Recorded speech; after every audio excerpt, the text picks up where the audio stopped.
तो जब तक तुम पैसेज नहीं पढ़ोगे, बट हाँ आइडिया लग गया कि भाई प्रेसिंग हम वहां पर पैसेज में चेक करेंगे, जब पैसेज आएगा तो ये माइंड में रह जाएगा हमारे। तो ये इसका अपोजिट पूछ रहा है आपसे। अच्छा ये मैं नहीं बताऊंगा, गलती से दिखा दिया आपको। अगला फिर आपको ये स्टेटमेंट पढ़ने हैं। इनमें से पूछ रहा है which of the following statement are true, मतलब कौन कौन सा स्टेटमेंट इसमें सत्य है। जो आपको लग रहा है कि ये स्टेटमेंट सत्य है तो वो आपको ऑप्शन में बताना है, क्योंकि स्टेटमेंट बेस आपके पैसेज आते हैं, टीसीएस वाले अब नहीं आते हैं। अब ये एडिक्विटी पैटर्न पे, जो आप कह रहे थे ना भैया एडिक्विटी पैटर्न पे, तो सब कुछ आगे एडिक्विटी पैटर्न पे चलेगा। फिर ये रहा which of the following statement are not true, इसमें बताना है कौन से स्टेटमेंट सही नहीं है। इसमें बताना था कौन सा सही है और इसमें सही नहीं है। और फिर टोन, दिल मारो फेंक के फटाफट, तुमने मुझे बहुत परेशान किया था, ये टोन का खेल तुम्हारा निकाल के ना छोड़ दिया, मेरा नाम बदल देना मेरे भाई, आने वाले 10 दिन में ही निकाल देंगे सारा का सारा खेल। तो टोन पूछा है कि भाई कौन सी टोन होने वाली है इस पैसेज की, तो मैंने 4 टोन दी है और चारों की चारों टोन को एक्सप्लेन भी किया है ना। अब मैं इसको दिखाऊंगा नहीं, इस वाली स्लाइड को छिपा लेते हैं क्योंकि पहले आप करोगे तब। फिर पूछा है द वर्ड नेवरदलेस, नेवरदलेस का पैसेज में पार्ट्स ऑफ स्पीच क्या है। अब सोचो नए पैटर्न पे एडिक्विटी पे ये भी पूछने लगा है कि पैसेज में पार्ट्स ऑफ स्पीच ही पूछने लगा है कि इस वर्ड का पार्ट्स ऑफ स्पीच बताओ नेवरदलेस का। तो आपको अकॉर्डिंग टू द ऑप्शन उसको बताना है, पैसेज में जो यूज हुआ होगा उसके हिसाब से बताना है। तो ये हमारे 5 क्वेश्चन हैं। अब मैं आपको मौका देता हूं पढ़ने का और फिर मैं एक्सप्लेन करूंगा कि कैसे इसको किया जाएगा। चलिए जी स्टार्ट करते हैं, पहले आप पढ़ लीजिएगा। ठीक है मैं बैठ जाता हूं क्योंकि इसमें आपको पढ़ना पड़ेगा तो आपको टाइम लेना पड़ेगा।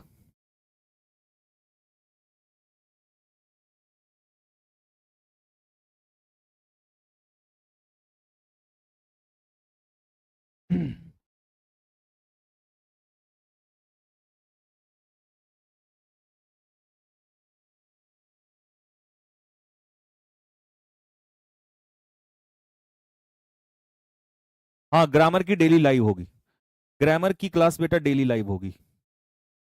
नहीं कभी कभी तो हम जब आप कहोगे आपसे बातचीत करेंगे आपको समझाएंगे डेली, तो कभी कभी हम वोकैब की भी डेली लाइव, मतलब कभी कभी डेली तो नहीं करेंगे पर कभी कभी कर लिया करेंगे। जैसे किसी दिन बैठ के बोला भाई चलो बच्चों आज हम वोकैब की कर लेते हैं, ऐसे ही कभी कभी रीडिंग कॉम्प्रिहेंशन की कर लिया करेंगे।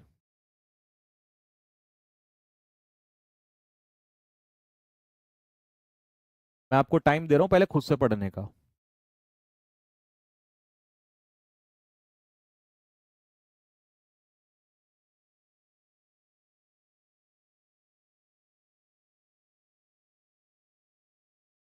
जब पहला स्लाइड पढ़ लोगे तो मुझे बता देना, फिर हम दूसरे स्लाइड पे चलेंगे।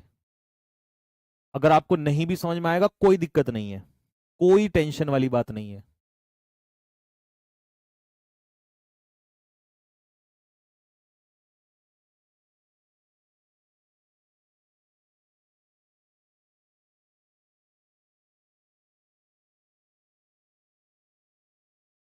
एक भाई कह रहा है सर मैं हिंदी मीडियम से हूँ नहीं आती है, कोई बात नहीं मेरे भाई, तुम्हें नहीं आती, हम हैं यहाँ पढ़ाने के लिए, हम तुम्हें एक एक लाइन को ट्रांसलेट करके बताएंगे।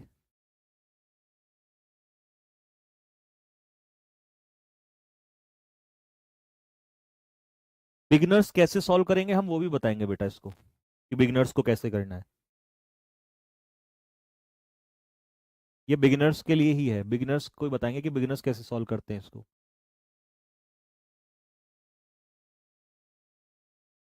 हाँ ट्रांसलेट करेंगे अभी हिंदी में, हिंदी वाले सारे दिल मारो फेंक के आपके लिए ट्रांसलेट करेंगे बढ़िया तरीके से।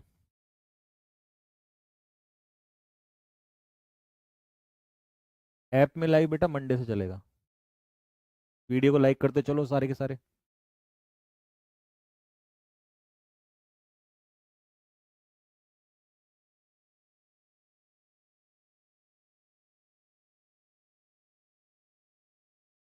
सर पैसेज की हिंदी बताना, मेरे बच्चे मेरे चांद 5 मिनट वेट कर ले फिर बताना कि क्या सिखाया सर ने, कैसे हिंदी ट्रांसलेट किया।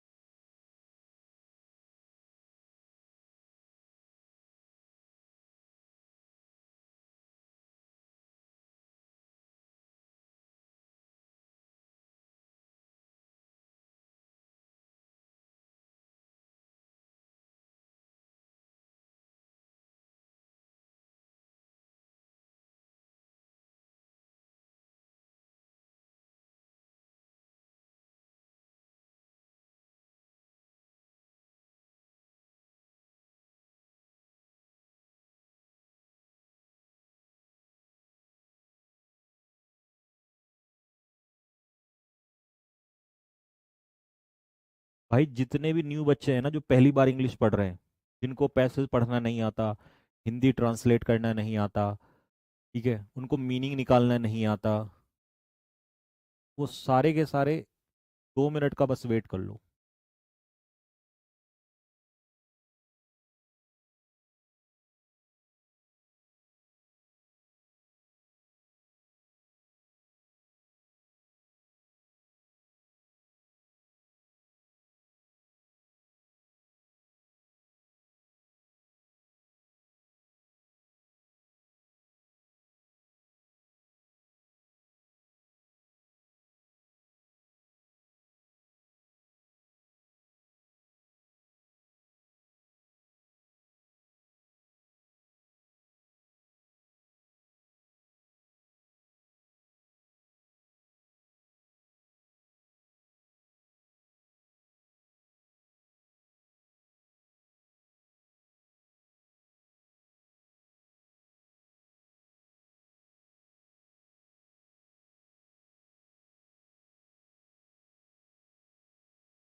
मार्कर कहाँ गया?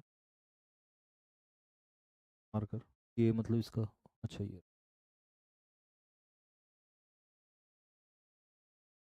हो गया भाई, समझ में आ गया मतलब पढ़ लिया सभी ने।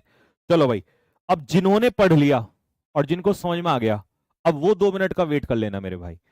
अब मैं इन जो बिगनर बच्चे हैं, जो कमजोर बच्चे हैं, जो हिंदी मीडियम से जिन्होंने कभी नहीं सीखा, मैं इनको बस 2 मिनट में एक बार सारी बातें समझाता हूं और इनसे ही निकलवाऊंगा आंसर, इनसे ही। ठीक है, एक एक बच्चे से आंसर निकलवाऊंगा, देखना जरा। तुम डेली अगर चीजों को इस तरीके से पढ़ोगे और सीखोगे ना, तो मैं तुमसे ही आंसर निकलवाऊंगा। आ जाओ, सबसे पहला फर्स्ट लाइन, एक एक लाइन वाइज लाइन चलेंगे, लाइन वाइज लाइन, ऊपर ऊपर से नहीं बताऊंगा, सुनो।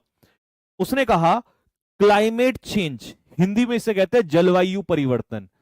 बेटे मेरे से ज्यादा हिंदी में एक्सप्लेन नहीं कर सकता कोई, इसीलिए मैंने हमेशा लिखा है थंबनेल पे, हिंदी मीडियम वालों के लिए तुम्हारा भाई अकेला काफी है। एक एक लाइन को बताएगा, हर चीज को, दिल मारो फेंक के फटाफट। जलवायु परिवर्तन यानी कि क्लाइमेट चेंज, जो मौसम का परिवर्तन हो रहा है, हैज इमर्ज्ड, इमर्ज्ड का मतलब है उभर के आया है। और इनके वोकैब लिख के दूंगा लास्ट में नीचे, पीडीएफ जो मिलेगी ना, प्रिंटेबल पीडीएफ। जैसे इमर्ज का मतलब क्या होता है, निकल के आना, उभर के आना, बन के आना, डेवलप, ये सब। जलवायु परिवर्तन has emerge as one of the most pressing challenges. अब इस वोकैब का मतलब अगर तुम्हें पता होता तो तुमने पैसेज का पहला क्वेश्चन ठीक कर दिया होता। Pressing challenges. अब तुम सोचो, मान लो तुम्हें पेपर में नहीं पता यार प्रेसिंग क्या हो सकता, बट ये तो पता चैलेंजेस कुछ निगेटिव है। क्लाइमेट, क्लाइमेट चेंज जो जलवायु परिवर्तन है, ये तो खतरनाक चीज है, ये कोई निगेटिव चीज है, इतना तो मानते हो। मैं, एक सेकेंड, मैं उस बच्चे की बात कर रहा हूं यहां पे जो बिगनर बच्चा है, जो कहता है कि नहीं आता, उसको कैसे आएगा। मान लो तुम धीरे धीरे वोकैब लर्न करना स्टार्ट करोगे, और ये पैसेज की वोकैब अलग ही होती हैं, तो तुम्हें ये पता है कि प्रेसिंग चैलेंजेस जो है, इसका मतलब ये कहीं ना कहीं निगेटिव है। तुम्हें मीनिंग नहीं पता। अब आ जाओ ऑप्शन पे, इसी सेंटेंस से हमने देखा प्रेसिंग का ऑपोजिट क्या है, ये हमें पता है कि प्रेसिंग का मीनिंग यहां पर निगेटिव होता है। अब देखो, एटर्नल का मतलब होता है परमानेंट, एटर्नल का मतलब होता है परमानेंट, ठीक है। ग्रेव का मतलब होता है सीरियस, यानी कि गंभीर, सीरियस यानी कि गंभीर। ट्राइवल का मतलब होता है अनइंपॉर्टेंट, अनइंपॉर्टेंट मतलब जिसका कोई महत्व नहीं होता। फ्लीटिंग का मतलब होता है टेम्परेरी, यानी कि क्षणिक। अब तुम मुझे एक बात बताओ, हमने यहां पर कहा कि भाई pressing challenges of the modern world, आज की दुनिया में, आज के इस आधुनिक युग में जितनी भी खतरनाक समस्याएं हैं, क्रूशियल प्रॉब्लम्स हैं, उन क्रूशियल प्रॉब्लम्स में से, खतरनाक समस्याओं में से एक समस्या है क्या, जलवायु परिवर्तन, है कि नहीं है, क्लाइमेट चेंज है कि नहीं। इसका मतलब जो है, प्रेसिंग का मीनिंग होने वाला है गंभीर, खतरनाक, सीरियस, क्रूशियल, क्रूशियल प्रॉब्लम। क्या ये छोटी सी प्रॉब्लम है ना, बड़ी प्रॉब्लम है, खतरनाक प्रॉब्लम है। और इस खतरनाक प्रॉब्लम का, इसका मतलब हुआ कि प्रेसिंग का जो सिनोनियम होगा वो सीरियस होगा, वो गंभीर होगा, सीरियस क्रूशियल होगा। बट हमें इसका अपोजिट बताना है, तो मेरे भाई ग्रेव ये तो सिनोनियम होगा, परमानेंट का कोई सेंस नहीं है। गंभीर समस्या का उल्टा है छोटी सी समस्या, और छोटी सी समस्या क्या होती है? कमेंट बॉक्स में आंसर मार दो, एक एक बच्चा कमेंट बॉक्स में आंसर मार दे पहले फटाफट। इसका सही उत्तर बताओ क्या होगा, क्या सही उत्तर होगा, बताओ जल्दी से। इसका सही एग्जैक्ट आंसर मेरे भाई बताओ। इसका सही उत्तर होगा ट्राइवल, जिसका मतलब होता है अनइंपॉर्टेंट, मतलब जिसकी कोई वैल्यू ही नहीं है। जलवायु तो आग लगा रखी है इसने तो इसका उल्टा क्या होगा? अनइंपॉर्टेंट। हुआ कि नहीं हुआ तुम मुझे बताओ, कौन कहता है कि सॉल्व नहीं कर सकते हम? मेरे भाई शुरुआत बिगिनर्स की यहीं से होती है। आप शुरुआत को डरो नहीं, सीखो। जब वोकेबलरी धीरे धीरे लर्न करना, आपका भाई हर वर्ड को, हर लाइन को ट्रांसलेट करेगा इसको कि भाई इसका ये अर्थ है, ये ऐसे मीनिंग हो सकता। मीनिंग नहीं भी आता तो लाइन के हिसाब से सोचो कि यार ये समस्या गंभीर हो सकती है, पॉजिटिव तो नहीं होगी। तो अगर वहां फंसोगे ऐसे तो कैसे ट्रिक से निकालना है, ये सारी बातों का समाधान निकलेगा दिल मारो फेंक के। अगले ऑप्शन पे चलते, नेक्स्ट। ये देखो, तो यहां तक समझ में आ गया कि भाई जलवायु परिवर्तन एक बहुत बड़ी समस्याओं में से एक समस्या है। इट रेफर्स टू, इसका मतलब क्या है? लॉन्ग टर्म चेंजेस, एक बहुत बड़ा बदलाव किसमें? मौसम, सॉरी टेम्परेचर, तापमान में आने लगा है। आप देख रहे हो ना, जलवायु परिवर्तन की वजह से कभी टेम्परेचर पहले कम हुआ करता था, अब कितनी गर्मी हो जाती है एकदम से, है ना। वेदर पैटर्न्स, अब जो वेदर पैटर्न्स है वो बदल गए हैं। सर्दियां आप देख रहे हो कितनी कम रह गई हैं, पहले तो कितनी लंबी चलती थी, अब छोटी सी रह गई हैं। गर्मियां बहुत लंबी सी होने लगी हैं। तो ये बारिश कभी बहुत ज्यादा बाढ़ आ जाती है, कभी कम हो जाती है। तो वेदर पैटर्न जो है वो बदल गए हैं जलवायु परिवर्तन की वजह से, ठीक है। Caused primarily by human activities. और जलवायु परिवर्तन, ये टेम्परेचर में चेंज, मौसम में चेंज किसकी वजह से हो रहा है? इंसानों की वजह से हो रहा है। नेचर की वजह से नहीं हो रहा है, इंसानों की वजह से हो रहा है। हम लोग जिम्मेदार हैं। द एक्सेसिव, एक्सेसिव का मतलब है अत्यधिक इस्तेमाल of fossil fuels. Fossil fuels का मतलब क्या होता है? तेल, कोयला, ये फॉसिल फ्यूल्स ही तो हैं। इनका बहुत ज्यादा इस्तेमाल करते हैं, धुआं निकलता है, गर्मी निकलती है इनमें से, ठीक है। डिफॉरेस्टेशन, पेड़ पौधों का काटना। And industrial emissions, industrial emission का मतलब है वही फैक्ट्रियों से धुएं का निकलना। हैव सिग्निफिकेंटली, सिग्निफिकेंटली का मतलब होता है बड़े स्तर पर या मोस्ट इंपॉर्टेंटली इंक्रीज, बढ़ाया है the concentration of green house gases. जो green house gases, carbon dioxide, carbon monoxide, ये किसकी वजह से हुआ है?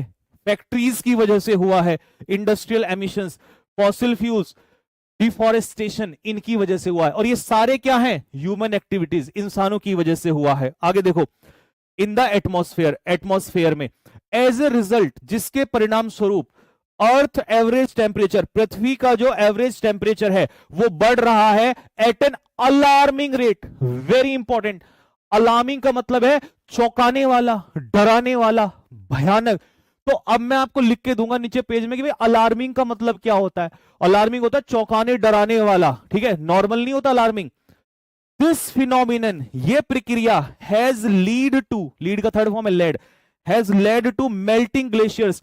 इस प्रक्रिया की वजह से ग्लेशियर्स जो है पिघलते जा रहे हैं। ग्लेशियर्स को हिंदी में क्या कहते हैं बताओ जल्दी से फटाफट। ग्लेशियर्स तो समझते हो, जिसकी वजह से सी लेवल, समुद्र में जो पानी का स्तर है वो बढ़ रहा है।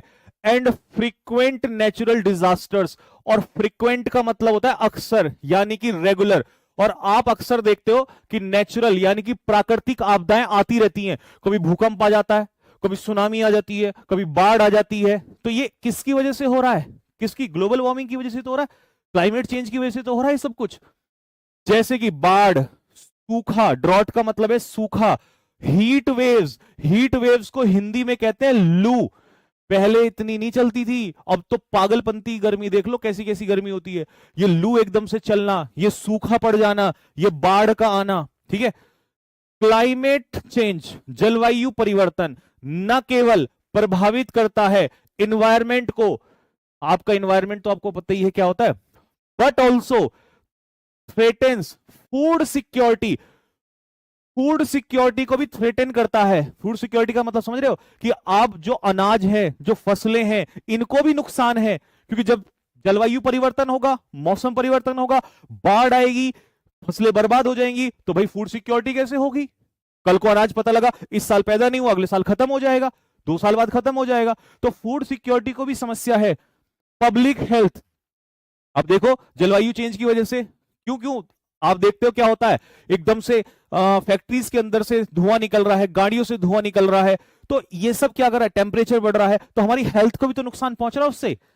एंड और इकोनॉमिक स्टेबिलिटी, और इकोनॉमिक यानी कि आर्थिक स्थिरता खत्म हो गई है, क्योंकि ऑब्वियस ही बात है, जैसे कोरोना ने एकदम से इकोनॉमिक स्टेबिलिटी खत्म कर दी थी, वैसे ही बाढ़ आ जाए सारी आर्थिक स्थिति खराब हो जाएगी, तो पैदावार कुछ नहीं होगी। समझ में आई बात यहां तक? नेक्स्ट आगे देखो, फार्मर्स जो है वो फेस कर रहे हैं अनप्रिडिक्टेबल वेदर कंडीशंस। बेचारों को, किसानों को यही नहीं पता कब बाढ़ आ जाती है, कब सूखा पड़ जाती है। अनप्रिडिक्टेबल वेदर कंडीशन, पता ही नहीं है वेदर कैसा है। सर्दियों में गर्मियां पड़ने लग रखी हैं आजकल, पहले सर्दियां बहुत खतरनाक होती थी, अब नहीं होती, अब तो अजीब सा चल रहा है बिल्कुल। बारिश होगी तो इतनी होगी कि पंजाब में देख लो क्या हाल हुआ वहां पे। दैट डिसरप्ट, जिसकी वजह से क्या खराब होता है, डिसरप्ट का मतलब होता है खराब होना, क्रॉप साइकिल, पूरा क्रॉप साइकिल बर्बाद हो जाता है। जो गेहूं अप्रैल मई में होने थे, आजकल आप देख रहे हो, क्योंकि सर्दियां जब अच्छी होती हैं तो ऑब्वियस सी बात है गेहूं ज्यादा होता है, सर्दियां कम होती हैं तो पहले ही पक जाता है मैच्योर होने से पहले, तो इसका मतलब वो नुकसान दे रहा है, फसलों को भी नुकसान दे रहा है। हाँ जी, तो किसको, क्रॉप साइकिल को प्रभावित कर रहा है। एंड रिड्यूस प्रोडक्टिविटी, और इससे पैदावार क्या हो रही है, कम हो रही है। कोस्टल रीजन मतलब जैसे हमारे समुद्री तट के, बताओ कोई जगह का नाम बताओ, गोवा, महाराष्ट्र, तमिलनाडु, ये सब, चेन्नई वगैरह, ये सारे कोस्टल रीजन आते हैं, है ना। तो coastal regions are increasingly vulnerable. देखो वोकैब से कितना फायदा होगा, वल्नरेबल का मतलब होता है नुकसान के बिल्कुल नजदीक होना। कौन से क्षेत्र सबसे ज्यादा प्रभावित, सबसे ज्यादा नुकसान होगा, बताओ किसको होगा, जो समुद्री इलाके हैं, क्योंकि पानी जब ग्लेशियर पिघलेंगे पानी का स्तर बढ़ेगा, तो वो सबसे ज्यादा प्रभावित किस चीज से है, इरोजन एंड सबमर्जेंस। सबमर्जेंस का मतलब होता है ग्लेशियर्स का जब पिघलना, तो इसका मतलब है पानी बढ़ता है समुद्र में, और जब पानी बढ़ेगा तो पानी का स्तर जैसे बढ़ेगा तो वो क्या होता है, समुद्री इलाके जो होते हैं वो उसमें विलय हो जाते हैं। अब इससे ज्यादा हिंदी तो आपको गूगल भी नहीं दे सकता, विलय हो जाते हैं, डूब जाते हैं, सबमर्ज होते आते हैं। ऐसे बहुत सारे ऐसे आइलैंड भी आप देखो डूब जाएंगे बिल्कुल आने वाले समय में, बहुत सारे सिटीज भी डूबने वाले हैं, सबमर्ज हो जाएंगे, डूब जाएंगे इसमें। मोरओवर, अब मैंने आपको सिखा रखा कि मोरओवर जो है वो प्लस करता है, पॉजिटिव को पॉजिटिव से, निगेटिव को निगेटिव से, तो हमने यहां पर बात क्या की है, निगेटिव की है, तो यहां भी निगेटिव होने वाला है। इसके साथ साथ क्लाइमेट चेंज, मौसम में जो बदलाव है, ये और इंटेंसिफाई करता है द स्प्रेड ऑफ डिजीजेस। इसकी वजह से बीमारियां भी बहुत तेजी से फैल रही हैं, बीमारियां भी फैल रही हैं, ये सब तो हो ही रहा है, बीमारियां भी फैल रही हैं तेजी से। एंड वाटर स्कार्सिटी, और पानी की कमी हो रही है। आप राजस्थान में आज देख लो आज क्या हाल है वहां पर। In many parts of the world, संसार में बहुत जगह पे, अफ्रीका में भी ऐसा ही है।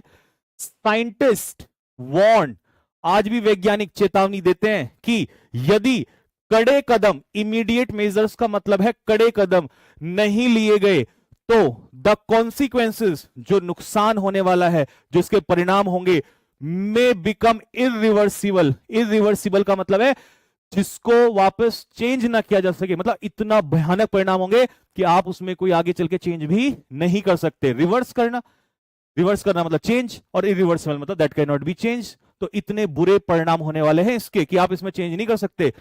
सरकारें मस्ट एडॉप्ट सस्टेनेबल पॉलिसीज। अब तुम मुझे बताओ सस्टेनेबल पॉलिसीज का क्या मतलब है। सस्टेनेबल पॉलिसीज वो पॉलिसीज होती हैं जो लॉन्ग लास्टिंग चलती हैं, जो लंबे समय तक काम करें। तो सरकारों को ऐसी पॉलिसीज अपनानी चाहिए जो लंबे समय तक काम करें, स्थायी हो, ये ना हो 2 दिन की तरह 2 दिन काम करे, तीसरे दिन फिर नुकसान हो जाए। ऐसा सरकार करती है वैसे जनरली, बट उनको क्या अपनाना चाहिए, सस्टेनेबल पॉलिसीज। और इन्वेस्ट करना चाहिए रिन्यूएबल सोर्स ऑफ एनर्जी। अब तुम मुझे बताओ, रिन्यूएबल आपने बचपन में पढ़ा होगा, रिन्यूएबल सोर्स ऑफ एनर्जी का नाम बता दो। क्या पेट्रोल और कोयला रिन्यूएबल में आता है? या सन एनर्जी, विंड एनर्जी, ये आता है? लिख के बताओ फटाफट मेरे भाई। रीडिंग कॉम्प्रिहेंशन अगर ऐसे पढ़ोगे ना तो तुम्हारी तो नॉलेज वैसे भी बढ़ने वाली है, तुम्हें बहुत चीजों का ये भी तुम्हारा इंप्रूव होगा यहां से। इसीलिए रीडिंग कॉम्प्रिहेंशन बैच का सबसे बेस्ट पार्ट रहेगा आने वाले समय का, मैं लिख के दे रहा हूं आप लोगों को, क्योंकि आपको एक एक चीज बताई जाएगी। सन एनर्जी क्योंकि वो रिन्यूएबल है, नॉन रिन्यूएबल होता है जो एक बार आपने यूज कर लिया अब उसको आप रिन्यू नहीं कर सकते, मतलब दोबारा इस्तेमाल नहीं कर सकते, खत्म हो गया बस। कोयला इस्तेमाल किया खत्म हो गया, वो नॉन रिन्यूएबल में आता है। तो सरकार को किस में इन्वेस्ट करना चाहिए पैसा? जिससे कि रिन्यूएबल एनर्जी, जैसे सोलर पैनल्स लगवाने चाहिए, ठीक है। इंडिविजुअल्स, और सारा का सारा खेल सरकार का नहीं है। हम क्या पागल है? हमें ही नुकसान तो हमें ही पहुंचना है, तो लोगों की भी जिम्मेदारी है। ऑल्सो हैव अ जिम्मेदारी, responsibility to reduce their carbon footprint by conserving energy. हमें भी तो ये काम करना चाहिए। ये ना हो 10 आदमी 10 गाड़ी लेके चल रहे हैं, मेट्रो में भी चले जाओ, पर वही बात है कि सबको देखो करना ही होता है, बट कुछ चीजें तो कर सकते हैं, कार्बन फुटप्रिंट्स को कम कर सकते हैं, है ना, ऐसी चीजों का इस्तेमाल कर सकते हैं जिससे कार्बन एमिशन कम हो जाए। एंड मिनिमाइजिंग वेस्ट, है ना, और वेस्ट जो है वो कम करना चाहिए। पब्लिक अवेयरनेस, लोगों को अवेयरनेस बहुत जरूरी है। एंड कलेक्टिव एक्शन, और सबको मिलजुल के एक साथ आना पड़ेगा, are essential to combat. Combat का मतलब है फाइट। आपको ये सब चीजें धीरे धीरे पता चलने लग जाएंगी। To fight this global crisis. अब ग्लोबल क्राइसिस क्यों बोला? क्योंकि जलवायु परिवर्तन केवल भारत की समस्या नहीं है, ये सब पूरे वर्ल्ड में समस्या है, तो इसको सबको मिलके साथ आना पड़ेगा। Next, education plays a crucial role. Crucial का मतलब है important role in shaping environmentally responsible behaviour. तो एजुकेशन बहुत जरूरी है अगर हमें एक रेस्पॉन्सिबल बिहेवियर बनाना है तो। नहीं तो अगर एजुकेशन नहीं होगी तो लोगों में सिविक सेंस की वैसे ही कमी है, यहां पर कॉमन सेंस है ही नहीं। और अगर हमें इन्वायरमेंटल सिविक सेंस बनानी है तो एजुकेशन बहुत जरूरी है। नहीं तो आदमी सोचता है कचरा खा, मतलब कुछ चीज खा के कहीं भी फेंक देते हैं, ठीक है। तो टेक्नोलॉजिकल इनोवेशन, और ये भी है प्लस टेक्नोलॉजी का भी इस्तेमाल करना है, कैन ऑफर इफेक्टिव सॉल्यूशंस। अगर हम टेक्नोलॉजी को देखें तो टेक्नोलॉजिकल इनोवेशन जो है वो भी हमें प्रभावशाली सॉल्यूशंस दे सकता है। टू मिटिगेट, मिटिगेट का मतलब है कम करना, और क्या कम करना है? Climate related risk. अगर हम क्लाइमेट से संबंधित रिस्क कम करना चाहते हैं तो टेक्नोलॉजी का इस्तेमाल कर सकते हैं, बट टेक्नोलॉजी सही जगह पर इस्तेमाल हो। ये ना हो कि किसी की फेक वीडियो बनाने में लगा रखें, लेकिन लोगों का दिमाग तो वहां लगा हुआ है। क्लाइमेट चेंज को कौन सुनेगा? फिर लू में रोते फिरते हैं। हावेवर, इसका उल्टा, economic interest often hinder the implementation of strict environmental regulations. इस लाइन को बहुत कम बच्चों को समझ में आई होगी, मैं इसे समझा देता हूं, क्योंकि देखो मेरे समझाने से यही फायदा है कि आपको ऐसी ऐसी चीजें भी समझ में आएंगी। इकोनॉमिक इंटरेस्ट, ये ध्यान से सुनना, ये इस पूरे पैसेज की क्रक्स लाइन है। इकोनॉमिक इंटरेस्ट अक्सर बाधित करता है, हिंडर करता है मतलब बाधित करता है, implementation of strict environmental regulations. मतलब सरकार को स्ट्रिक्ट इंप्लीमेंटेशन करना चाहिए, कानून लगाने चाहिए, कड़े कानून लगाने चाहिए, लेकिन क्यों नहीं लगा पाती? कैसे? कौन हिंडर करता है? ये इकोनॉमिक इंटरेस्ट। क्योंकि सरकार को भी तो क्या चाहिए? पैसा चाहिए। जब तुम किसी ठेकेदार से करोड़ों अरबों रुपए उठा लोगे तो वो तो पेड़ों को काटेगा ना, वो क्यों किसी को जवाबदेही देगा? नहीं तो सरकार 2 थप्पड़ कान पे लगाए तो 100 पेड़ काटेगा तो 200 लगाएगा, कैसे प्रॉब्लम होगी? तो इकोनॉमिक इंटरेस्ट समझ में आया होगा सभी को कि इकोनॉमिक इंटरेस्ट, ये पैसे का खेल बाबू भैया, ये रुकावट पैदा करता है। सॉरी, ठीक है। नेक्स्ट, दिस कन्फ्लिक्ट, ये जो कन्फ्लिक्ट है बिटवीन डेवलपमेंट के बीच में, विकास के बीच में, और कंजर्वेशन के बीच में, continues to complicate the issue. अब कॉन्फ्लिक्ट समझ में आ गया सभी को? कॉन्फ्लिक्ट क्या है? कॉन्फ्लिक्ट है नहीं हम तो विकास कर रहे हैं, हम तो रोड बना रहे हैं, बहाना ले लिया, इधर एनवायरनमेंट की ऐसी तैसी कर दी। अब ये जो कॉन्फ्लिक्ट है इसने मुद्दे को इसने और खराब कर रखा है। क्यों? क्योंकि बहाना है हमारे पास, तो हमें तो भैया रोड बना रहे हैं, पेड़ को काट के रख दिया, और ये हाल हम देखते हैं, पहाड़ों में खूब देखते हैं, लैंडस्लाइड होता है यहां पर। नेक्स्ट, आगे, नेवरदलेस, अब तुमसे ये पैसेज में पूछा है, तुमसे ये क्वेश्चन में पूछा है कि नेवरदलेस का पार्ट ऑफ स्पीच क्या हो सकता है। अब एक समझदार बच्चा इसको आराम से निकाल लेगा, पर मैं अभी नहीं बताऊंगा, बाद में बताऊंगा। नेवरदलेस, इसके बावजूद, अ बैलेंस्ड अप्रोच, हालांकि ये सब कुछ हो रहा है, लेकिन फिर भी एक कहीं ना कहीं सलाह दे रहा हूं आपको कि एक बैलेंस्ड अप्रोच कैन एंश्योर, सुनिश्चित कर सकती है दोनों को, प्रोग्रेस को भी और इन्वायरमेंट को भी। अगर थोड़ा बुद्धि लगा के सोच समझ के चले ना सारे के सारे लोग, तो प्रोग्रेस भी हो सकती है और इन्वायरमेंट भी बच सकता है। बैलेंस अप्रोच लानी पड़ेगी, ये नहीं कि पैसा उठा के अपना जेबों में भर दिया। Next, climate change is not merely, merely का मतलब होता है मात्र, ये सारी वो कैब लिख के दूंगा तुम्हें मैं, मेयरली एन इन्वायरमेंटल प्रॉब्लम, ये केवल एक इन्वायरमेंट प्रॉब्लम नहीं है क्लाइमेट चेंज, ये एक मॉरल और सोशल चिंता भी है। और ओनली थ्रू ग्लोबल कॉपरेशन, केवल हम सब लोग एक साथ मिलके can, only through global cooperation can humanity secure us. अच्छा ठीक है, वो कह रहा है कि भैया कि हम एक साथ मिलके ही एक सस्टेनेबल फ्यूचर जो है वो सुनिश्चित कर सकते हैं। अगर हमें अच्छा फ्यूचर बनाना है, सस्टेनेबल फ्यूचर बनाना है, हम चाहते हैं जिंदा रहें, हमारी पीढ़ियां भी जिंदा रहें, तो सबको मिलकर आगे आना पड़ेगा। अब बताओ कोई ऐसा बच्चा हो तो जो ये कहे जी मुझे समझ में नहीं आया, एक एक लाइन को तोड़ के आपको हिंदी में समझा दिया कि भाई ये इसका ऐसे होता, और एक एक क्वेश्चन तुमसे निकलवाऊंगा मैं अभी के अभी। बस फर्क है कि आपके करने और कराने का तरीका कैसा है।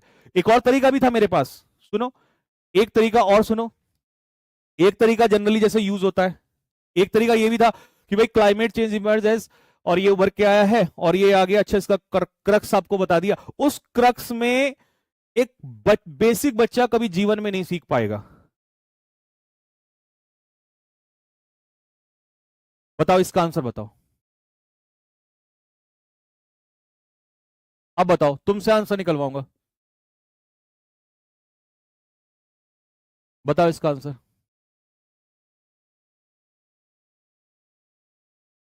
आपने पैसेज पढ़ा है, इनमें से कौन कौन सी बातें सत्य हैं? Climate change is brought about, brought about का मतलब होता है घटित, मतलब क्लाइमेट चेंज किस वजह से होता है? Mainly by unforced process. अब कुछ को अनफोर्स्ड प्रोसेस नहीं पता होगा, तो भैया हमें कैसे पता चलेगा? तुम्हारा भाई ये लिखाएगा ना धीरे धीरे, जब धीरे धीरे वो कैब लर्न करी थी तो वो कैब भी आई, ये भी वो कैब करोगे तो ये भी आएगा। तो सुनो ध्यान से, अनफोर्स्ड का मतलब होता है नेचुरल। वो कह रहा है कि क्लाइमेट चेंज नेचुरल चीजों की वजह से आता है। अरे नहीं आता भाई, इंसानों की वजह से आता है। नेचुरल चीजों की वजह से क्यों आता है? तो इसका मतलब ये तो गलत हो गया। बढ़ता हुआ sea level are a consequence of climate change. हाँ, क्लाइमेट चेंज की वजह से ही समुद्री जो है सी लेवल जो है वो बढ़ रहा है, ठीक है, सही है।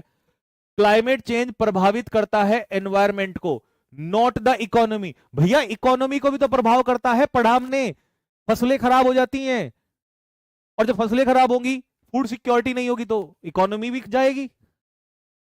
इंसान की एक्टिविटीज प्ले करती है मेजर रोल, इसका मतलब ये भी सही है। तो 2 और 4 आंसर बताओ, बताओ किस किस का सी आया, निकाला ना खुद से, लो। नॉट ट्रू, कौन कौन सा सत्य नहीं है बताओ? Agrarian reap from climate change. Agrarian बताते हो? एग्रेरियन का मतलब समझ लो क्या है? एग्रेरियन का मतलब है यहां पर किसान, कृषि से जुड़े हुए लोग जो होते हैं उनको कहते हैं।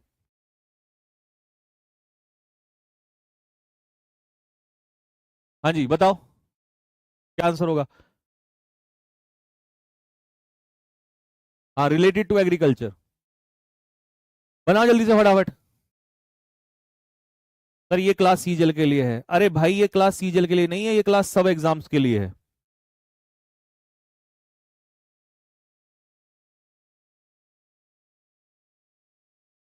चलिए, तो कौन कौन सा सत्य नहीं है देखो, एक बार सारे आ जाओ फटाफट। Climate change escalates water scarcity. Escalate का मतलब होता है इंक्रीज। क्लाइमेट चेंज की वजह से वाटर स्कार्सिटी, पानी की कमी, सूखा होती है, सही है, ये वाला सही है, ठीक है। Renewable energy can help intensify climate change. अगर तुमने रिन्यूएबल एनर्जी यूज की जैसे सन एनर्जी, सोलर एनर्जी, तो ये क्लाइमेट चेंज को और बढ़ा देगा, गलत। गलत। Climate change has no impact, public health पर कोई प्रभाव नहीं पड़ता, गलत। और पहले वाला क्या था कि जो हमारे किसान हैं वो रीप करते हैं from climate change, climate change से उन्हें फायदा हो रहा है, गलत, नुकसान में हो तो भाई। तो इसका मतलब 1, 3 एंड 4 इसका सही उत्तर हो जाएगा, 1, 3 एंड 4 डी इसका करेक्ट आंसर हो जाएगा। लो जी आगे आ जाओ। टोन क्या है? लो मैं नहीं बताऊंगा, तुम बताओ टोन क्या है इसकी।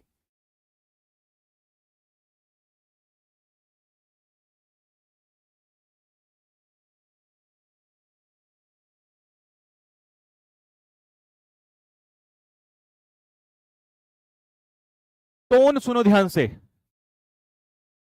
टोन में सबसे पहले एक चीज ध्यान रखो, यहां पर लिखा है इंडिफरेंट, इंडिफरेंट का मतलब है उदासीन, नॉट इंटरेस्टेड। क्या जो बंदा ये पैसेज में बात कर रहा है, यानी कि ऑथर जो है ये, क्या ये कह रहा है कि भाई मुझे कोई इंटरेस्ट नहीं है? क्या ऐसा लग रहा है इस पैसेज में ऑथर को कोई इंटरेस्ट नहीं है? गलत, सरासर गलत, पॉसिबल ही नहीं है। दूसरा, सरकास्टिक, सरकास्टिक होते हैं जब हम किसी पे व्यंग करते हैं, सरकाज्म। और परसुएसिव होता है कन्विंसिंग, कन्विंसिंग इसका मतलब वो व्यंग भी कस रहा है और उस अपनी बात को कन्विंस भी करवा रहा है, कन्विंस भी करवा रहा है। और सरकास्टिक क्रिटिकल ही है, आलोचना ही होती है, लेकिन इसमें वो हमें सलाह भी दे रहा है, सलाह, एडवाइजरी मतलब सलाह भी दे रहा है। मेरे भाइयों मेरी बहनों ध्यान से सुनो, वो क्या कह रहा था, आपने सुना भी होगा, एक वर्ड आया भी था वहां पर कि ये ग्लोबल वार्मिंग अलार्मिंग रेट, ये बहुत ज्यादा अलार्मिंग भी है हमारे लिए। तो अलार्मिंग का मतलब होता है चेतावनी, और इसमें उसने हमें वार्निंग दी है और लास्ट में हमें समझाया भी है कि अगर साथ में मिलके आए तो ये सुधारा जा सकता है। तो इसका मतलब एडवाइजरी भी है और हमें उसने अलार्मिस्ट यानी कि बताया कि समस्या जो है वो बहुत बड़ी है। अगर तुमने 1 महीना ये लगातार कर लिए ना, रोज, तुम्हें टोन तो छोड़ो, तुम अपने आप ही गाने लग जाओगे। बात समझ में आ रही? बट बात यह है कि रेगुलरिटी होनी चाहिए, ये नहीं हफ्ते में मान लो 10 दिन में 1 क्लास ले ली तो 20 दिन में 2 क्लास हो गई, ऐसे नहीं, रूटीन में करा, रूटीन में करना है। लो जी, अच्छा मैंने लिख के भी दे दिया है, लिख के भी देंगे आपको यहां पर। देखो, अलार्मिस्ट का मतलब क्या है? अलार्मिस्ट का मतलब होता है क्रिएटिंग फियर पैनिक, ठीक है। और एडवाइजरी का मतलब होता है सलाह देने वाला। सरकास्टिंग का मतलब है मॉक, मजाक, क्या वो कोई मजाक उड़ा रहा है? मजाक ही नहीं उड़ा रहा वो तो, ठीक है। अच्छा जी, फिर अगला क्रिटिकल, दूसरों में कमियां निकालना। इंडिफरेंट मतलब उदासीन, ये सारा आपको बता दिया, बस रोज आप जब भी पैसेज दूं उसको पढ़ लिया करना, बाद में सॉल्यूशन में दूंगा ही आपको। नेवरदलेस का पार्ट ऑफ स्पीच, पहले तुक्के से बताओ, तुक्के से बताओ पार्ट ऑफ स्पीच क्या हो सकता है।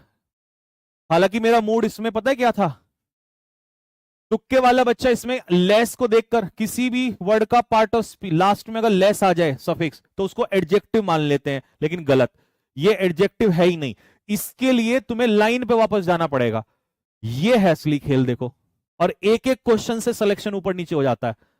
ये रहा भाई, एक बार देख लो, नेवरदलेस, इसको सही करना है, क्योंकि यहां मैं जान रहा हूं कि जो अच्छा बच्चा बैठा होगा ना वो भी थोड़ा सा दिमाग लगाएगा इसमें।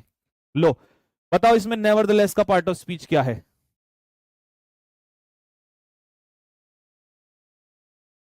और इस क्वेश्चन को देख के जो अच्छा बच्चा है वो भी कहेगा यार मजा तो इसी क्लास में आया है, क्योंकि ये क्वेश्चन पूछा है एडिक्विटी ने, ये ऐसी पैसेज पूछ रही है आपसे।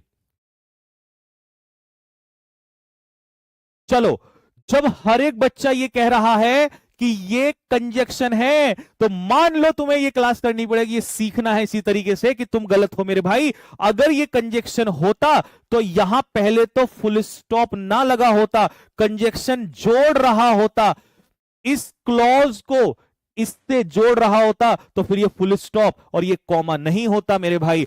और अब मैं तुम्हें बता दूं, जब फुल स्टॉप लग गया और उसके बाद हमने यहां से सेंटेंस स्टार्ट किया, और तुम्हें यह बात भी पता है कि अ बैलेंस्ड अप्रोच सब्जेक्ट है, कैन एंश्योर वर्ब है, तो सब्जेक्ट प्लस वर्ब, यानी कि सब्जेक्ट प्लस वर्ब अपने आप में क्या है?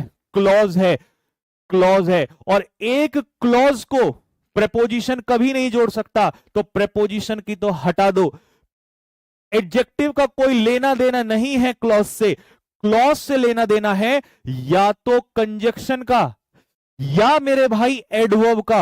आप कहोगे भैया एडवर्ब का कैसे, तो सुनो आज फिर बताता हूं आपको कि एडवर्ब में देखो कंजक्शन का है, बट कंजक्शन क्या करेगा, इसको और इस क्लॉज को दोनों को जोड़ेगा। ये जोड़ेगा मेरे भाई, ये दोनों क्लॉज को जोड़ेगा, बट वहां जोड़ना नहीं है, उसने फुल स्टॉप लगा के कह दिया अलग हट तू निकल यहां से। यहां से शुरुआत हुई, तो इसका मतलब जब जोड़ना नहीं है तो तेरा कोई काम नहीं है, तो बचा एडवर्ब। एडवर्ब पूरे क्लॉज को, एक सेंटेंस को भी क्वालिफाई करता है। एडवर्ब पूरे सेंटेंस को भी क्वालिफाई करता है। एडवर्ब कल हमने बताया था वर्ब को क्वालिफाई करता है, एडवर्ब एडजेक्टिव को क्वालिफाई करता है, एडवर्ब एडवर्ब को क्वालिफाई करता है, और एडवर्ब ही है, आज लिख लो, एडवर्ब ही है जो पूरे क्लॉज को क्वालिफाई कर सकता है। पूरे क्लॉज को अगर क्वालिफाई कर सकता है तो वो एक एडवर्ब है मेरे भाई। एडजेक्टिव नहीं कर सकता इस काम को। कंजक्शन तब आएगा जब वो जोड़ेगा, और यहां जोड़ा नहीं जा रहा है। और ये क्वेश्चन मेरे भाई तुम्हारे अभी रिसेंट एग्जाम में पूछा हुआ है। मैंने कहा था जिस दिन हम मैदान में उतरेंगे ना, तो भाई साहब 50 में से 50 एडिक्यूटी के पेपर में जो बच्चों के नंबर आए हैं ना, वो हमारे स्टूडेंट्स के आए हैं। ऐसे ही नहीं उनके साथ मेहनत कर रखी, जो मेंस का बैच है ना, पागलपंती की हुई है उन बच्चों के साथ। पर बात यह है कि इसके लिए मेहनत लगानी पड़ती है, इसके लिए 10-10 घंटे पहले बच्चों के लिए ढूंढना पड़ता है। और ये पहली क्लास है, सोचिए हर क्लास में अगर आप इस टाइप के क्वेश्चंस करोगे तो आपको दुनिया में कोई माई का लाल नहीं है जो पीछे हटा दे। तो इसका सही उत्तर क्या होगा मेरे भाई, इसका सही उत्तर होगा, कहां गया इसका सही उत्तर, अबे कहां गया, इसका सही उत्तर होगा एडवर्ब, इसका आंसर हो जाए। ठीक है जी, चलो ये था आपका पैसेज। अब बताओ, अगर तुम्हें लगा हो कि भाई इस तरीके से, इस तरीके से लो, मैंने यहां दे भी दिया एडवर्ब, ये रहा ना आपका, ये रहा नेवरदलेस एडवर्ब, ठीक है। और काम क्या है एडवर्ब का, ये मॉडिफाई करता है किसी क्लॉज को, किसी क्लॉज को एडवर्ब मॉडिफाई करता है, किसी सेंटेंस को एडवर्ब मॉडिफाई करता है। और और और ये क्या शो करता है, कॉन्ट्रास्ट भी शो करता है। कंजक्शन का ये सब तो फिर मैंने लिख रखा, ये हम बाद में पढ़ेंगे, अब इसको छोड़ दो, मैंने आपको मेन क्रक्स ही समझा दिया।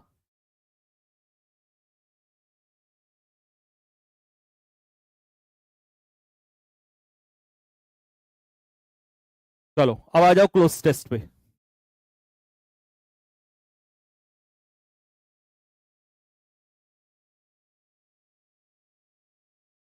संकल्प की क्लास बेटा, संकल्प और लक्ष्य की आज ये आखिरी क्लास है यूट्यूब पे।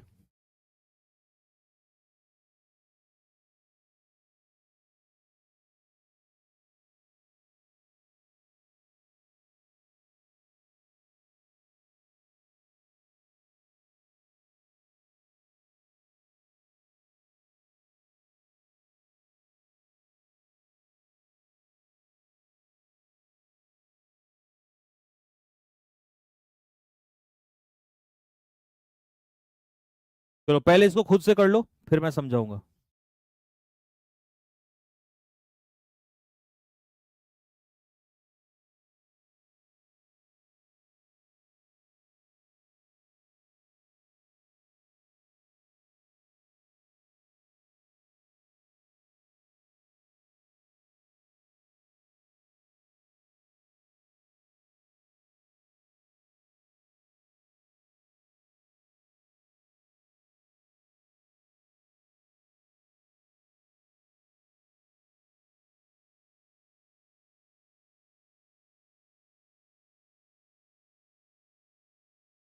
अरे अरे shit shit shit shit, option का भी आंसर आ गया।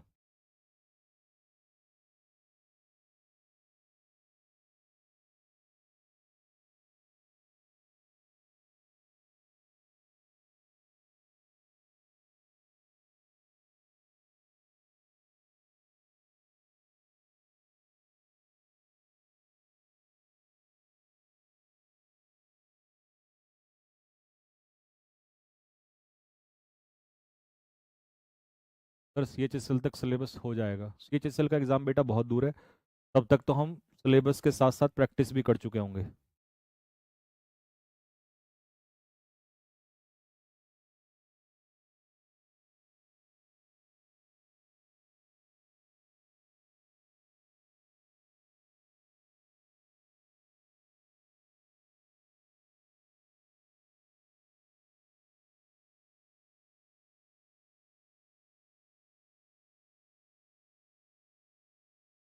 सर जी वो कैब को लाइव रखो।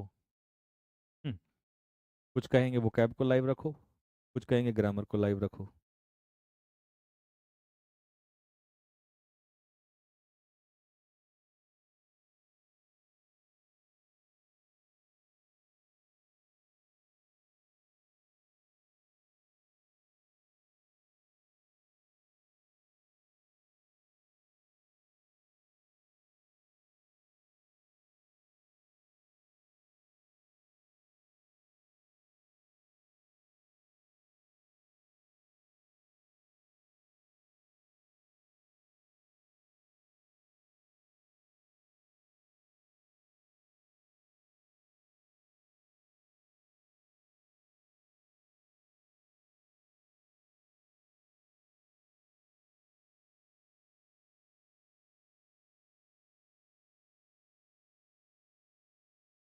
फिर 2027 में सीजीएल देना, उसके लिए बैच ले सकते हैं। उसके लिए तो बेटा ये रामबाण है। पहली बात तो 2 साल की वैलिडिटी है, तो 2026 का एग्जाम दोगे तब भी, 2027 का एग्जाम दोगे तब भी, यानी कि 2026 पूरा, 2027 पूरा, 27 में जाकर 2 साल की वैलिडिटी आपके पास।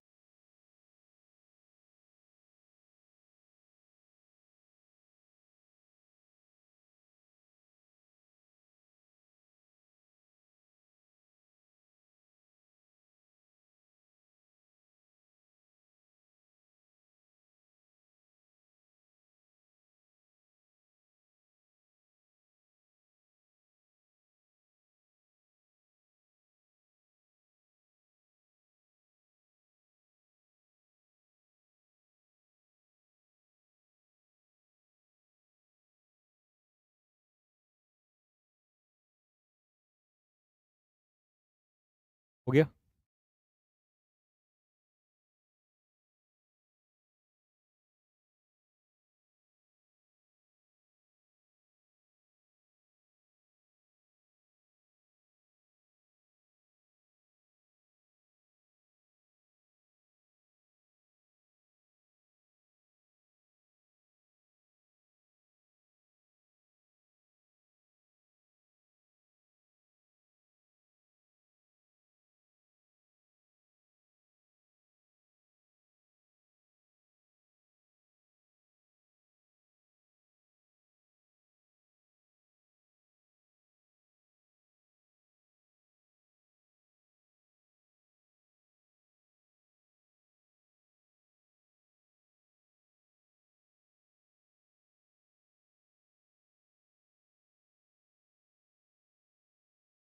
नवीन सर की क्लासेस बेटा 1-2 दिन में आ जाएंगी उसमें, बैच में ना। अभी तो ये सारी अपडेट होंगी जो यूट्यूब पे है ना, ये भी सारी की सारी अपडेट हो जाएंगी। चलो भाई, आ जाओ जरा, ध्यान से सुनना जरा एक एक चीज को, कैसे हम पेपर में सॉल्व करेंगे और कैसे बेसिक से सीखेंगे। एक एक वर्ड का मीनिंग हिंदी में समझते चलो, ट्रांसलेट करते चलो। चाइल्ड ट्रैफिकिंग, आप जानते हो चाइल्ड ट्रैफिकिंग क्या होता है?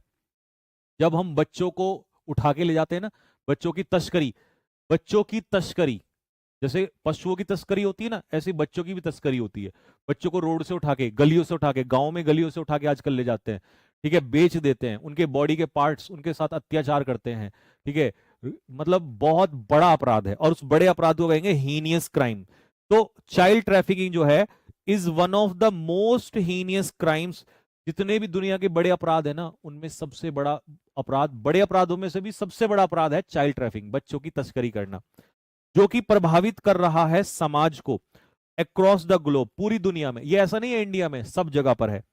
It involves the illegal recruitment, transportation and exploitation of children for various purpose. इसमें क्या करते हैं, बच्चों को गलत चीजों के लिए रिक्रूट करते हैं।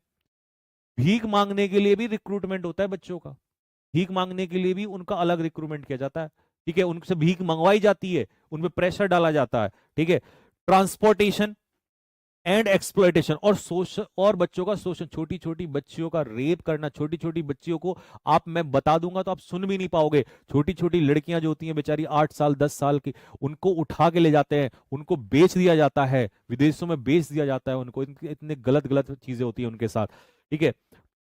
पॉवर्टी, गरीबी, इलिटरेसी, अज्ञानता, एंड लैक ऑफ अवेयरनेस और नॉलेज की कमी मेक चिल्ड्रन हाईली, इन सब की वजह से, क्योंकि गरीबी बहुत ज्यादा है, नॉलेज नहीं है और उन्हें अवेयरनेस नहीं है, इस वजह से बच्चे जो हैं वो ट्रैफिकर्स मतलब जो उठाने वाले हैं उनके काबू में आ जाते हैं। तो इसका मतलब उनके सामने क्या हो जाते हैं, हाईली इंक्लाइंड, मतलब उनके सामने एक्सपोज हो जाते हैं, या सबसे ज्यादा नुकसान इन्हीं को है बच्चों को इस वजह से। तो नुकसान होना, वल्नरेबल, वल्नरेबल का मतलब होता है इजिली हार्म्ड, इजिली हार्म्ड, जिसको आसानी से नुकसान पहुंचाया जा सके। और रिसिलिएंट होता है मजबूत, स्ट्रॉन्ग, फ्लेक्सिबल, फ्लेक्सिबल। और इंपरवियस होता है जिस पर कोई प्रभाव ना पड़े, और इन बच्चों पर तो प्रभाव पड़ रहा है, ये तो बेचारे एक्सपोज हो रहे हैं, ये तो वल्नरेबल है, सबसे ज्यादा तो इन्हीं को उठा के ले जाते हैं, क्योंकि बच्चों को, भाई बच्चे को ना तो नॉलेज है ना गरीबी बहुत ज्यादा है, इस वजह से ये ज्यादा वल्नरेबल है। एवर्स का मतलब होता है डिसलाइक, नापसंद करना, और यहां पसंद नापसंद का तो कोई सेंस ही नहीं है। आ जाओ, ये जो अपराधी हैं, कौन, जो ट्रैफिक, जो बच्चों को उठा के ले जाते हैं, ऑफन यूज डिसीटफुल मेथड्स, ये धोखाधड़ी से, गलत गलत तरीके से, चॉकलेट दे देंगे, बोलेंगे हम तुम्हें नौकरी दिलाएंगे, ये सब मेथड यूज करते हैं। एंड फॉल्स प्रोमिसेस, छोटी छोटी लड़कियों को बोलते हैं कि हम आपको मॉडल बना देंगे, हम आपको वहां नौकरी दिलाएंगे, है ना, झूठे वादे करते हैं, to trap innocent victims. Victims कौन है, ये बच्चे, पीड़ित, इनको फंसाने के लिए जाल में। नेक्स्ट, अगला। और देखो हर चीज का मीनिंग भी आपको शीट में लिखा हुआ मिलेगा, हिंदी में भी, इंग्लिश में भी, एक एक ऑप्शन का सब कुछ, ठीक है। वंस ट्रैप, और एक बार जब ये बच्चे फंस जाते हैं तो they are subjected to physical abuse, मतलब शारीरिक, उनका रेप किया जाता है, मारा जाता है, उनकी बॉडी से पार्ट्स निकाल लिए जाते हैं, ठीक है, मजदूरी करवाई जाती है, एंड साइकोलॉजिकल ट्रॉमा, और उनको मानसिक आघात दिया जाता है, साइकोलॉजिकल ट्रॉमा दिया जाता है।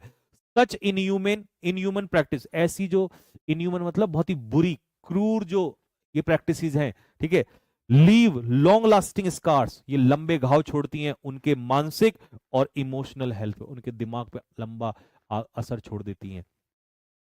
डिस्पाइट स्ट्रिक्ट लॉज, कड़े कानून होने के बावजूद भी द समस्या, the problem continues due to weak enforcement, समस्या आज भी है क्योंकि वीक इन्फोर्समेंट है, सरकारों ने कानून तो बना दिए बट वीक है, लागू नहीं होते, होते भी हैं तो छूट जाते हैं। और समाज की क्या, क्योंकि समाज इंटरेस्ट नहीं लेता, इसलिए ज्यादा समस्याएं बढ़ रही हैं, ठीक है। तो समाज इंटरेस्ट नहीं लेता, और इंटरेस्ट अगर किसी चीज में ना हो तो उसके लिए वर्ड क्या होता है, विजिलेंस तो होता है केयर, सतर्कता, विजिलेंस का मतलब होता है सतर्कता, ठीक है।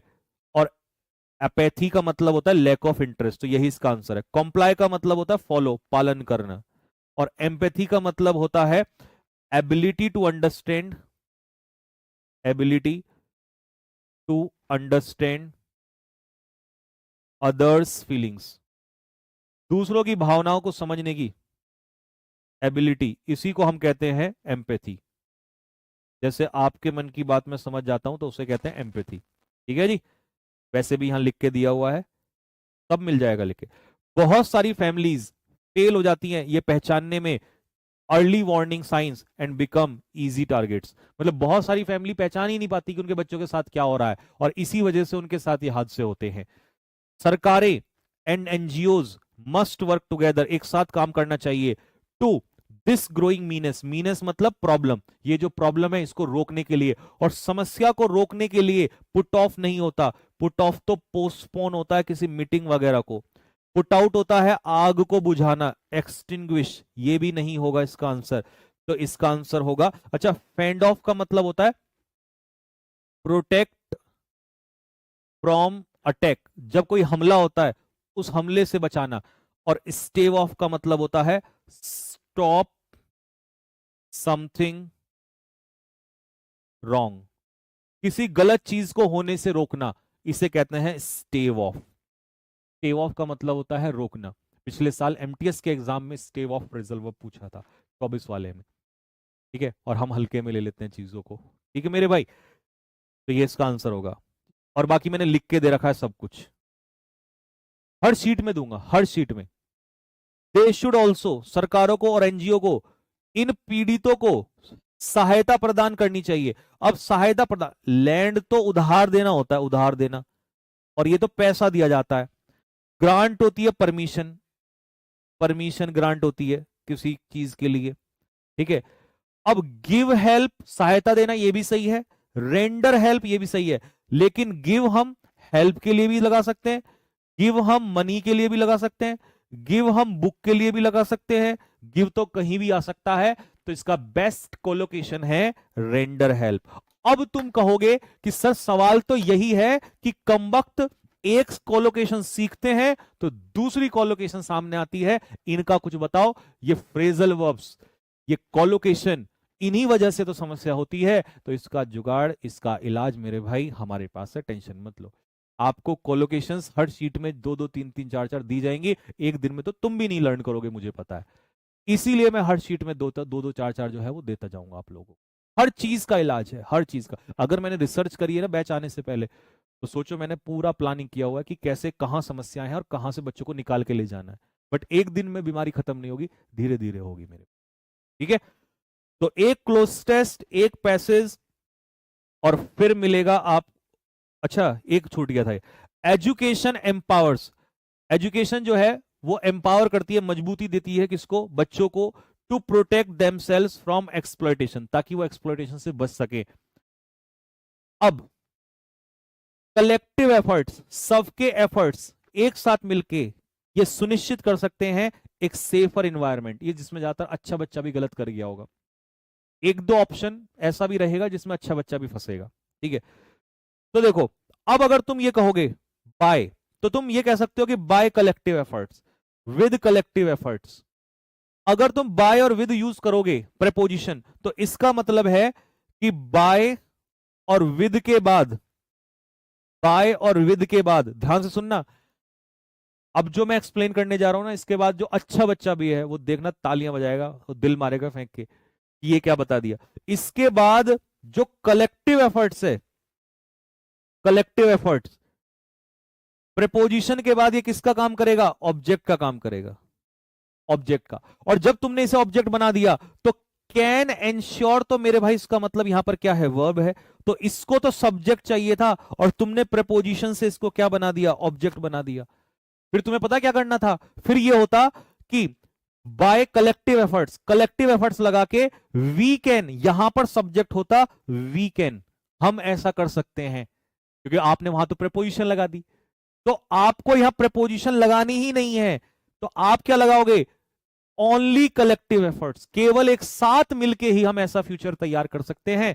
इवन का मतलब है इससे भी हो सकता है, इसका मतलब कलेक्टिव एफर्ट्स ना लगाओगे तो भी हो सकता है, वो तो हो ही नहीं सकता, सबको एक साथ मिलके आना पड़ेगा। मेरे भाई दिल मार दो फेंक के अगर बात में मजा आ गया हो तो।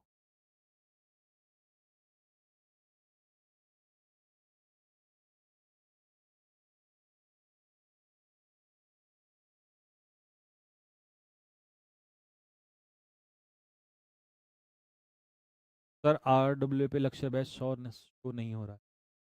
लक्ष्य और संकल्प दोनों ही है वहां पे, एप्लीकेशन पे आप सेलेक्ट करना, सेलेक्ट करोगे ना RWA एप्लीकेशन पे, RWA SSC पे जाना, बहुत सारे कोर्सेज हैं तो वहीं पे आ जाएगा उसी में। और आज इसका लास्ट डे है, मैं फिर बता देता हूं, इसके बाद जो है आपका प्राइस जो है वो इंक्रीज हो जाएंगे।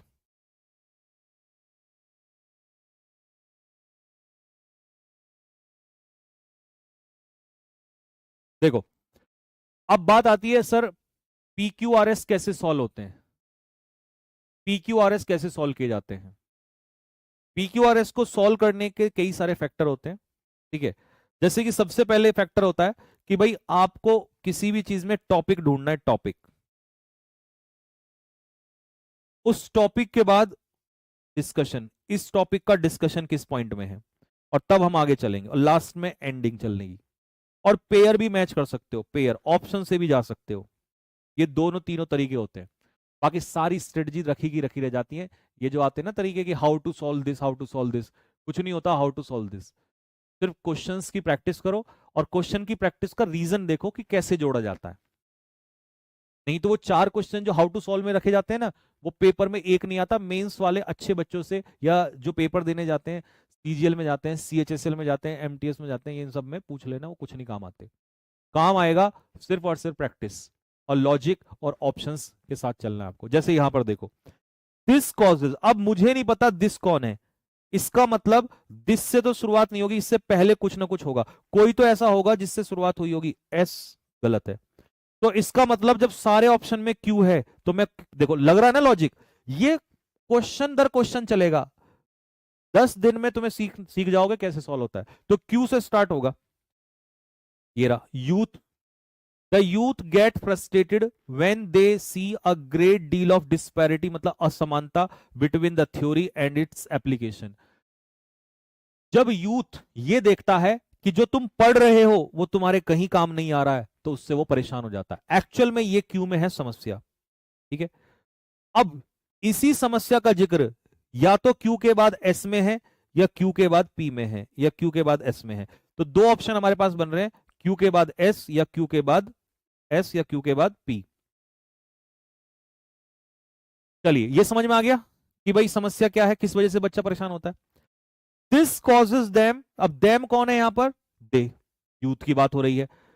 This causes them to wonder whether all that they ever learned would overcome in use or would go waste। और इसी का एक्सप्लेनेशन एस में है कि भाई क्योंकि ये समस्या है कि उन्होंने पढ़ा है वो कामयाब आएगा, काम होगा नहीं होगा, या व्यर्थ चला जाएगा। इसका मतलब इसका एक्सप्लेनेशन, ये जो असमानता है वो यहां बताई गई है कि इस वजह से यही जो है उन्हें परेशान करती है, इसी बात को सोचने पर मजबूर होते हैं। तो कंफर्म हो गया कि क्यू के बाद एस आएगा, लेकिन इसने क्यू के बाद एस दो ऑप्शन में दिया है। अब एस के बाद या तो आएगा पी, या एस के बाद आएगा आर। अब देख लो क्या आएगा। तो ये बता दिया कि भाई थ्योरी और एप्लीकेशन में बड़ी प्रॉब्लम है, असमानता है, और इसी वजह से वो परेशान होते हैं कि भाई वो इन्हें हेल्प करेगी या ये सब कुछ वेस्ट हो जाएगा। अब ऑल दीज फैक्टर्स, क्योंकि उसने सारे फैक्टर्स बताए ना, ये वाले क्यू वाले भी, ये एस वाले भी, तो इन्हीं को दीज फैक्टर्स कह दिया। इसका मतलब क्यू के बाद एस के बाद आर, और ये सारे फैक्टर्स मिलके, ठीक है, एक साथ मिल जाते हैं और give rise to a cult of violence, और इसीलिए वायलेंस जो है खड़ा होता है, इसीलिए वायलेंस होता है। और केवल वायलेंस ही नहीं होता, प्लस, अब प्लस में आ जाओ, added to this is their economic dissatisfaction. अब क्योंकि ये सारी समस्याएं खड़ी होती हैं तो पैसे की भी समस्या आती है, क्योंकि उनको लगता है कि ये तो उनके काम ही नहीं आ रहा है, क्योंकि जब काम नहीं आएगा वो पढ़ा हुआ तो जॉब नहीं मिलेगी, और जॉब नहीं मिलेगी तो ये भी, तो मतलब पहले सारी समस्याएं आई और लास्ट में ये भी एडिड टू दिस दे दिया। इसका मतलब इसका सही उत्तर बता दो क्या होगा, क्यू एस आर पी। कौन सा ऑप्शन बैठेगा, Q S R P, Q S R P, इसका करेक्ट आंसर हो जाएगा।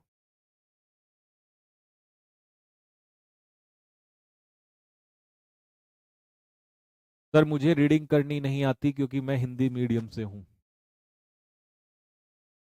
शायद अब मैं जितना समझा चुका हूं, अगर इसके बावजूद भी कोई बच्चा इसी चीज का रोना रोता है कि मैं तो हिंदी मीडियम से हूं, मुझे नहीं आता ये सब, तो मेरे हिसाब से वो डिजर्व ही नहीं करता उसको नौकरी मिले। डिजर्व वही करता है जो लड़ना जानता है, जो सीखना चाहता है, ठीक है। आपके पेरेंट्स ने कभी ये शिकायत नहीं की होगी कि हमारे पास रिसोर्सेज है नहीं है, उन्होंने सिर्फ और सिर्फ उस पर काम किया और आपको चीजें दी हैं। और एक आप हैं, आप कैसे हैं पता है, आप रोने वाले हैं।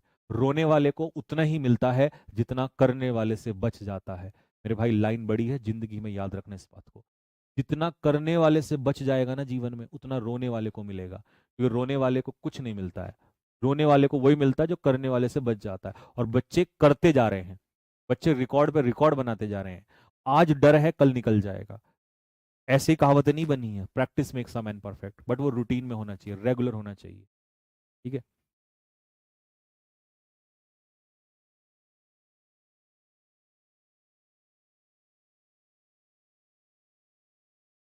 चलिए भाई बताइए फटाफट क्या आंसर होगा इसका। पढ़ो पढ़ो पढ़ो आराम से, गलतियां होंगी, गलतियां होने से मत डरो, चाहे सारे गलत हो जाएं उससे भी मत डरो।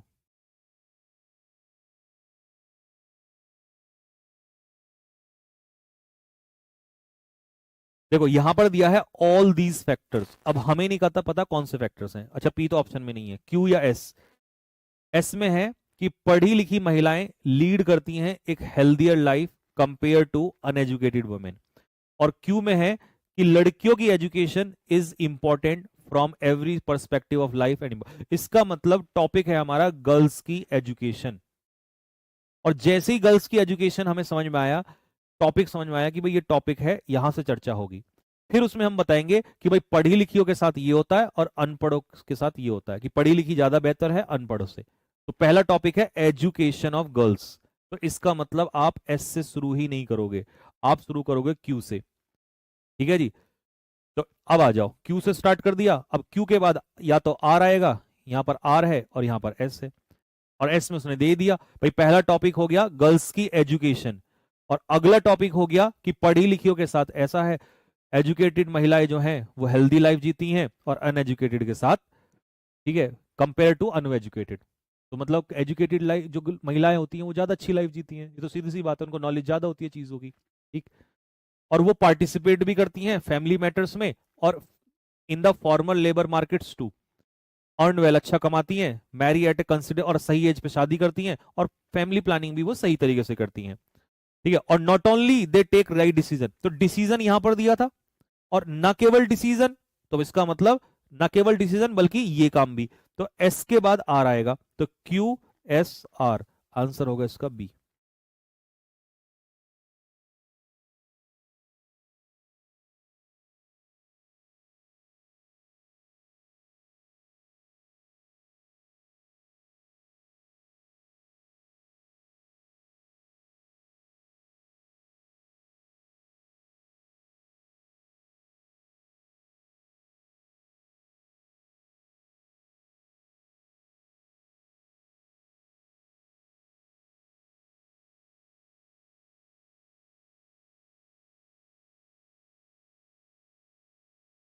टाइम मैनेजमेंट कैसे करें? टाइम मैनेजमेंट का बताएंगे कैसे करें।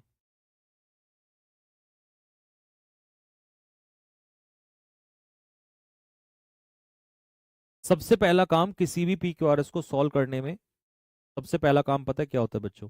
सबसे पहला काम होता है उस टॉपिक को ढूंढो कि वो टॉपिक है क्या, किस टॉपिक के बारे में बात हो रही है, टॉपिक क्या है। देखो यहां पर हमने पढ़ा, पहली पहली लाइन पढ़ लो, if we spend the 24 hours, अगर हम 24 घंटे हम बिताते हैं, that we have in a day, जो हमारे पास दिन में होते हैं, इन एन एफिशिएंट वे, एक अच्छे तरीके से, we can be successful in completing the task and achieving our goals, हम उस दिन का गोल अचीव कर सकते हैं, टास्क पूरा कर सकते हैं, अगर हम अच्छे से 24 घंटे बिताते हैं। If we wish to succeed in achieving our short term, अगर हम अपने शॉर्ट टर्म गोल्स और लॉन्ग टर्म गोल्स को सफल अचीव कर पाते हैं, तो हमें मैनेज करना पड़ेगा हमारे टाइम्स को अच्छे से। इफ वी वेस्ट, अगर हम बर्बाद करते हैं बेकार की एक्टिविटीज पे, तो या तो हम स्ट्रेस में आ जाएंगे करते हुए, या वी नीड टू और fail to do what we needs to be done, मतलब अगर हम समय को बर्बाद करेंगे बेकार की चीजों में, तो मतलब हम अपना काम पूरा नहीं कर पाएंगे। We all have the same number of hours, हमारे पास सबके पास सेम टाइम होता है, ठीक है, at our disposal each day, मतलब हमारे पास सबके पास समान टाइम होता है। तो इससे एक बात मुझे समझ, सीधी सी चीज आ रही है कि टॉपिक जो है वो हमारा किस में है, एस वाले में है। ठीक है, टॉपिक किस में है हमारा, एस वाले में टॉपिक है, कि भैया सबके पास समान टाइम होता है। तो एस में अगर हमारे पास पॉइंट दिया है, तो एस का तो एक ही ऑप्शन है, अब इसको पकड़ के देख लो, एस के बाद पी। तो उसने सबसे पहले देखो कितनी खतरनाक बात आई, सबसे पहले उसने बताया कि हमारे पास सेम टाइम होता है, सेम टाइम। फिर उसने कहा कि अगर हम इस टाइम के 24 घंटों को, क्योंकि टाइम में 24 घंटे ही होते हैं, है ना, अगर अच्छे से यूज करें, तो इसका मतलब एस के बाद पी भी सही है, तो आंसर हमारा डी होगा। D is the correct answer. तरीका बताया ना, सबसे पहले टॉपिक ढूंढना है, टॉपिक क्या है, उस टॉपिक को फिर एक्सप्लेन किस में किया गया है। ठीक है, बाकी सेंटेंस का मैं एक एक का हिंदी बताते ही चलूंगा, वो तो शीट में। लो जी, फोर्थ वाला देख लो।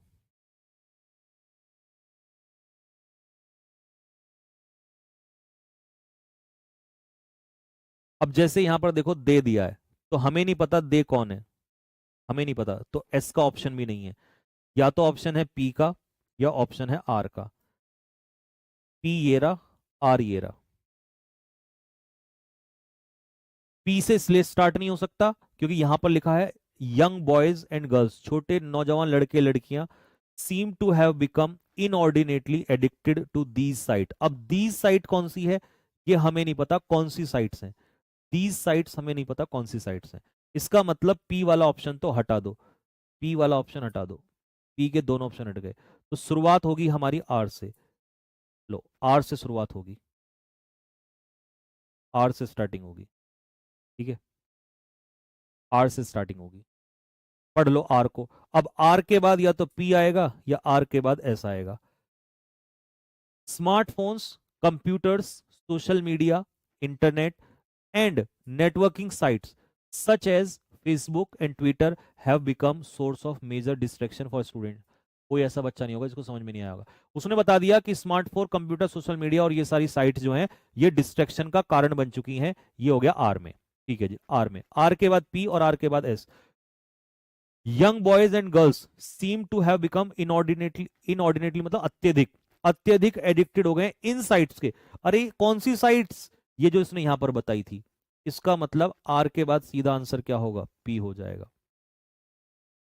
और उसके बाद यंग बॉयज एंड गर्ल्स को उसने कहा they are thoughtlessly uselessly wasting time, वे अपना टाइम बर्बाद कर रहे हैं। कौन? Young boys and girls. तो पी के बाद क्या आएगा? एस। तो मेरे भाई 20 का उत्तर हो जाएगा। बताओ, आया ना? रोजाना ऐसे ऐसे सॉल्व करोगे तरीके खुद ही आ जाएंगे अपने आप निकालने। ये आज का लास्ट क्वेश्चन है। और अब तुम सोचो कि नहीं भैया वो वाले ला दो जो एक एक लाइन के होते हैं। मेरे भाई वो 2024 तक सही था। 2025 में अगर कोई टीचर पढ़ा रहा है तो वो पाप कर रहा है, खुद के साथ भी और बच्चों के साथ भी। एक दिन भुगतना पड़ेगा। और मैं तो ये काम कर नहीं सकता, क्योंकि मेरे बच्चे तो भाई रैंक वाले होते हैं, रैंक निकालने वाले होते हैं। तो मुझे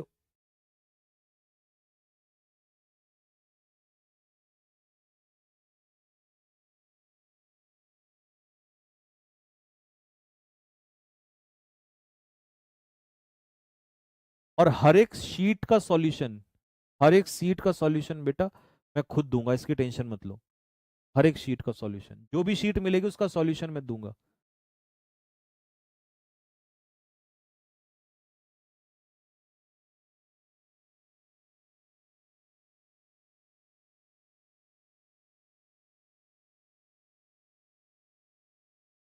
इसमें आपको टॉपिक ढूंढना है। टॉपिक, टॉपिक सबसे पहले टॉपिक ढूंढना है। इससे शुरुआत होगी। एक एक पॉइंट जो है पढ़ते चले जाओ। देखो, जब एक एक पॉइंट पढ़ोगे, भले ही ये वाला टफ हो, इन चार में से ये वाला ही सबसे अच्छा है। बाकी चार इजी थे, ये वाला अच्छा है। अच्छा है तो टाइम लगेगा। मैं धीरे से बेसिक से पढ़ाऊंगा, सुनते चलना एक एक बात को। ठीक है। पहला, recycling basically involves turning used materials. Recycling का मतलब है जो चीजें हमने इस्तेमाल कर ली हैं, ठीक है, उनको चेंज करते हैं, है ना? कौन सी चीजें? That are labelled and as recyclable over to your local waste facility designated in a disposal container as recyclable materials to be taken and reused as material for a new purpose।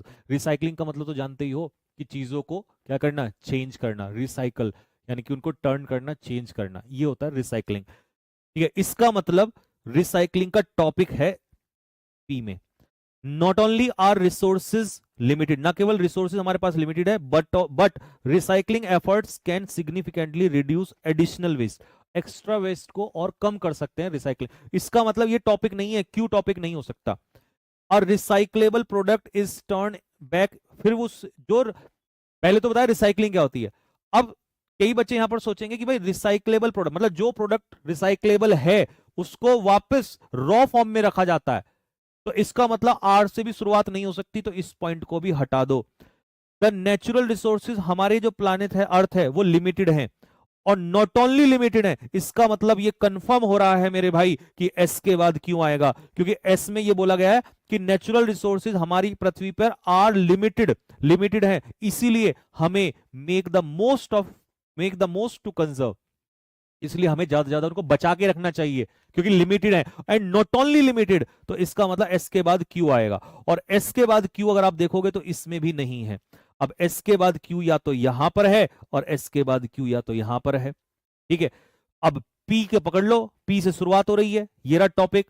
ठीक है, अब उसने कहा कि recycling ये चीज होती है, रिसाइकलिंग ये होता है, ये हो गया टॉपिक। और रिसाइकल किया हुआ जो प्रोडक्ट है वो इसमें आ जाएगा। तो पी के बाद आर का भी आना कंफर्म है। दोनों पेयर पी के बाद आर और एस के बाद क्यू कहां मैच कर रहे हैं? P के बाद R, S के बाद Q, A में मैच। ये आंसर है। और सुनो, एक चीज और बोल देता हूं जाने से पहले, क्योंकि आज लास्ट क्लास है, इस बैच की डेमो क्लास है, शायद फिर मैं आपको ना मिलूं कहता हुआ और समझाता हुआ। आज लास्ट टाइम समझा रहा हूं मेरे भाई। एक बात याद रखना जरा, मैं भी जानता हूं कि बैचेस में क्या चीजें कराई जा रही हैं, क्या नहीं कराई जा रही हैं, ठीक है। एक चीज ध्यान से सुन लेना, कभी भी आपको मेरे द्वारा जब भी पढ़ाया जाएगा लेवल से कॉम्प्रोमाइज नहीं किया जाएगा, क्योंकि मैं ये बात जानता हूं कि अगर सिलेक्शन निकालना है तो आपको बेसिक्स के साथ साथ अच्छा क्वेश्चन भी रखना पड़ेगा, नहीं तो सिलेक्शन नहीं निकलेगा। अगर बच्चे को खुश करने के लिए आपने कोई भी कुछ भी कंटेंट दे दिया तो वो शुरू में तो आपके गुण गाएगा, शुरू में तो भगवान मान लेगा, लेकिन एक दिन आएगा वो आपको आत्माओं से कोसेगा। जो इतने साल हो गए, इतने साल आपको पढ़ते हुए नहीं हुए हैं जितने साल मुझे पढ़ाते हुए हो गए हैं। मैं कभी भी ये नहीं चाहूंगा कि लॉन्ग लास्टिंग चीजें खराब हो। मैं ये चाहूंगा कि उस दिन वो बच्चा कुछ भी मेरे बारे में सोच ले, मुझे फर्क नहीं पड़ता, लेकिन जिस दिन मैं रैंक लाके खड़ी करूंगा या जिस दिन मैं सिलेक्शन की भीड़ खड़ी करूंगा, उस दिन मैं बताऊंगा कि मैं उस दिन क्या बोल रहा था। बस ये आज इसीलिए मैं बता के जा रहा हूं कि मेरे जब भी कंटेंट आएगा उस कंटेंट में बस इतना याद रखना कि वो पेपर की खोपड़ी में छेद होगा, बस बस ये याद रखना। तरीका क्या है पढ़ाने का, कैसे पढ़ाओगे, लास्ट टाइम फिर से समझा रहा हूं, सुन लो। तीनों चीजें ऐसा, इस भारत के, पूरे भारत की बात कर रहा हूं, इस भारत में अगर कोई भी इंग्लिश इस समय पढ़ा रहा है आपको और अगर ये तीनों चीजें रेगुलर बेस पे दे रहा है, मेरे भाई नाम बदल देना। रेगुलर का मतलब है रेगुलर, एक sheet passage cloze test PQRS की daily, daily sheets, daily, plus vocabulary, plus grammar की डेली लाइफ। तो समझ रहे हो, इसका मतलब हमारा जो बच्चा होगा वो रेगुलर ग्रामर भी पढ़ेगा, वो रेगुलर वोकैब का तो तोड़, इन्हीं का तोड़ नहीं मिलने वाला जल्दी से अब किसी के पास। हमने वोकैब ही ऐसे डिजाइन कर रखी है, ठीक है। और ये तो ब्रह्मास्त्र साबित होगा, सबसे बड़ा ब्रह्मास्त्र। हालांकि मुझे पता है कि इनका तोड़ नहीं है जल्दी से, बट इसका तोड़ नहीं मिलने वाला। ये तो ब्रह्मास्त्र ये साबित होगा, क्योंकि 2024 तक पढ़ाने का तरीका अलग हो सकता था। इसीलिए मैंने कहा था कि संकल्प और लक्ष्य बैच नायक बैच से इसी वजह से अलग है, क्योंकि वहां पर ना तो आपके पास वोकैबुलरी का भंडार था और ना ही ये रेगुलर शीट्स थी, और ये तो सबसे बड़ा काम होने वाला है, ठीक है मेरे भाई। एक ही दिन, बस वो लास्ट डे है आज, इसीलिए मैं आपको समझा रहा हूं। बाकी कोई भी डाउट आपका अगर आएगा, ठीक है, किसी भी चीज को लेकर, बैच को लेकर, तो इसका नंबर आपको मैंने उस दिन दिया था, आप नंबर पे कॉल कर सकते हो। यादव जी नंबर क्या है?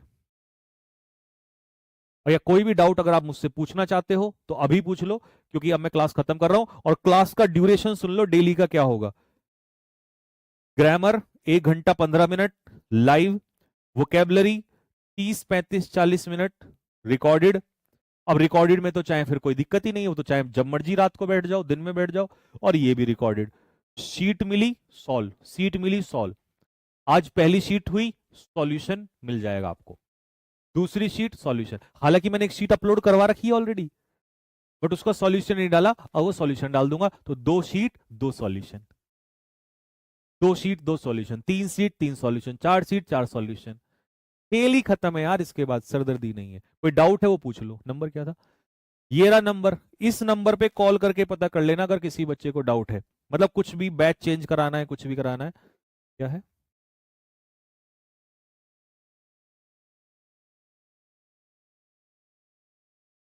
ये हेल्पलाइन नंबर है, किसी को बैच चेंज कराना हो, कुछ भी कराना हो, anything. Timing of vocab and sheets, ये बेहतरीन क्वेश्चन है भाई, तेरे लिए दिल है यार, बहुत शानदार क्वेश्चन है। कि सर ग्रामर का तो चलो पता चल गया 3 बजे का होगा, लेकिन जो हमारी वोकैब का जो अपलोड करोगे आप और शीट्स जो अपलोड करोगे, उसका क्या टाइम रहेगा वो आप बता दो।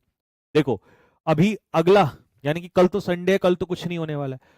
मैं आप लोगों को टाइमिंग इसलिए नहीं बताऊंगा क्योंकि इसमें क्या होता है कि पूरा कंप्लीट करके फिर वो भेजनी होती है और वो अपलोड होती है, तो टीम उसको अपलोड करती है। मान लो मैंने तो आपको सुबह 10 बजे दे दिया, वो शाम को हुई तो गड़बड़ हो जाएगी ना, आप तो फिर गाली दोगे, कोई फायदा नहीं है उस चीज का। मैं ऐसा काम ही नहीं करता कभी जीवन में। तो इसीलिए मैं कह रहा हूं कि भाई एक दिन हम हमेशा डिले मान के चलेंगे। डिले का मतलब है कि जैसे मान लो मैंने कल संडे में करवा ली, अब तुम्हें मंडे को चाहिए, तुम अपना उसको कभी भी कर लो। मैंने मंडे को करी, तुम उसको ट्यूसडे में कभी भी कर लो। तो हम एक दिन का एक्स्ट्रा टाइम मांग के चलेंगे आपसे कि भैया एक दिन पहले हो जाएगा, अगले दिन तुम्हें किसी भी टाइम चले जाओ, आंख खोलो, रिकॉर्डेड बैच है, किसी भी समय जाओ और अपना सॉल्व कर लो, बात खत्म। इसका परफेक्ट टाइम है 3 बजे का। ठीक है।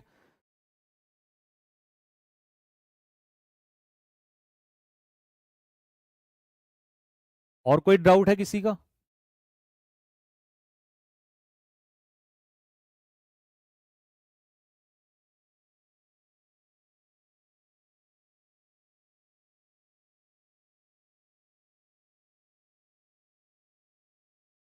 बाकी सीजीएल वालों के लिए बता रहा हूं, वैसे तो बाकी तो सारे एग्जाम्स तो फिर टाइम बचा है क्योंकि सीजीएल सबसे पहले है।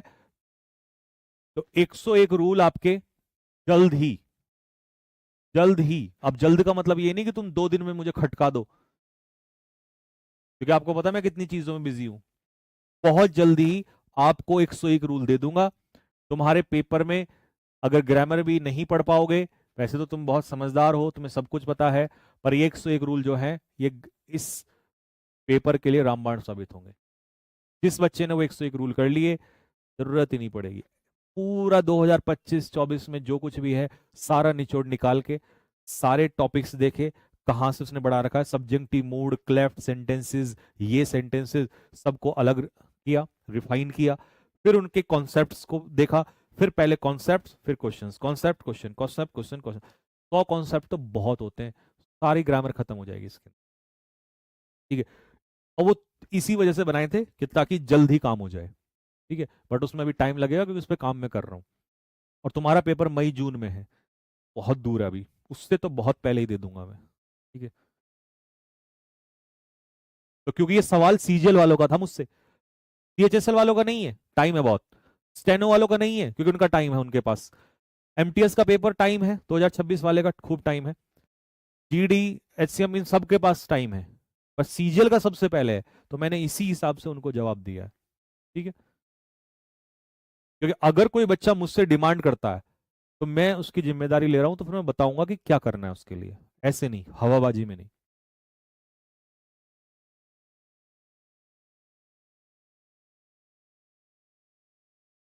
कोई और सवाल अगर आपके माइंड में हो? मंडे क्लास किस किस दिन चलेगी? Monday to Friday, Saturday Sunday छुट्टी। हाँ, सैटरडे संडे छुट्टी रहेगी ये श्योर है। बट अगर मेरा दिमाग ये कहता है और मुझे ऐसा लगता है कि यार 10-15 दिन हो गए, आज किसी संडे को हम बैठ के 100 क्वेश्चन मार देते हैं प्रैक्टिस के मिसलीनियस, क्योंकि बेसिक चल रहा है, चलने दो। बट मुझे पता है कि उनमें से रैंक कैसे निकलवानी है, जो अच्छा बच्चा आ रहा है वहां पे उसके लिए भी बीच बीच में कुछ ना कुछ, तो वो मैं मारता ही रहूंगा, मुझे जहां लगेगा, जैसे लगे। जैसे मैंने मेंस वालों के साथ किया है, मेंस वालों की किडनियां बाहर निकलवा ली थी मेरे भाई। ईजीएल मेंस वालों की किडनियां बाहर निकलवा ली मेंस के बैच में, जो द प्रैक्टिस बैच है। ठीक है, एक एक क्लास में जब कहा ना, तो कंटेंट इतना दिया हुआ है, बाकी आप रिजल्ट बता देगा अपने आप। पीडीएफ कहाँ मिलेंगी? ये सारी पीडीएफ आपको पेड बैच का टेलीग्राम बनेगा उसमें मिल जाएंगी, जो पेड बैच के स्टूडेंट्स होंगे उसमें टेलीग्राम में मिल जाएंगी, plus RW application, RW application पे मिल जाएंगे। जो बैच आप ज्वाइन करोगे उसी में फोल्डर बना होगा, इंग्लिश ग्रामर क्लास प्लस, ऐसे होगा।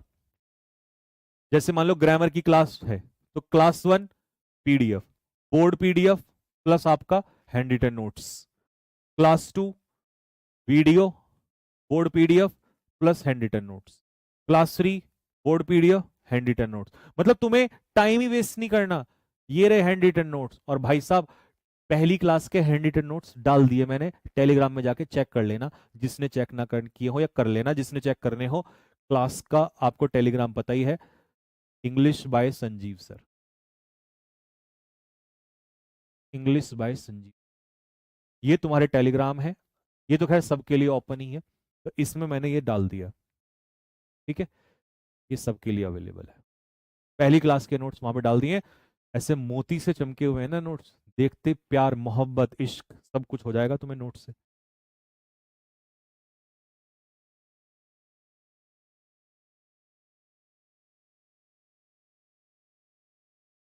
पैराग्राफ वाली शीट, पैराग्राफ वाली शीट यानी कि क्लोज टेस्ट वाली या पैसेज वाली, तो ये तो ग्रामर का फोल्डर है।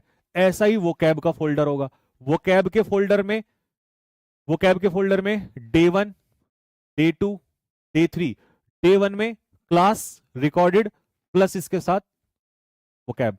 और मैंने बताया कि वो कैब की डेली नहीं हो पाएगी कि उसको जो मैंने जिस तरीके से बताया ना उसमें टाइम लगता है बनाने में, स्लाइड्स बनना, सेंटेंस बनना, डिजाइन होना, जो पिक्चर खतरनाक आपको रिलेटेबल है उसमें टाइम लगता है।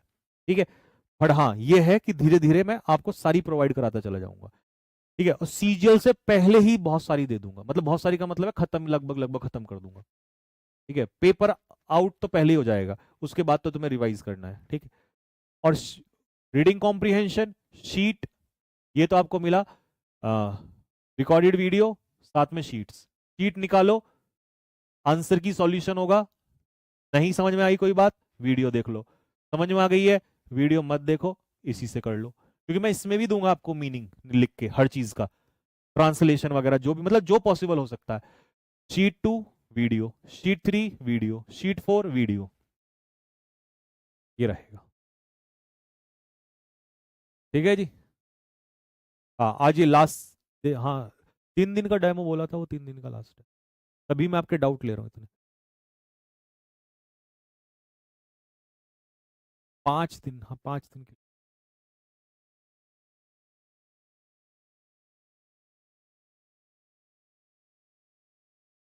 और होली के आसपास मैं छुट्टी लूंगा इसमें बीच में, मतलब इमरजेंसी छुट्टी तो देखो किसी के साथ कुछ भी हो सकता है, बट मेरी एक होली के आसपास छुट्टी होगी, क्योंकि मेरे पैर का ऑपरेशन दोबारा होगा। दोबारा का मतलब है कि इसमें जो रॉड पड़ी है ना, तो उसमें से एक रॉड होती है पीछे वाली, वो निकाली जाती है।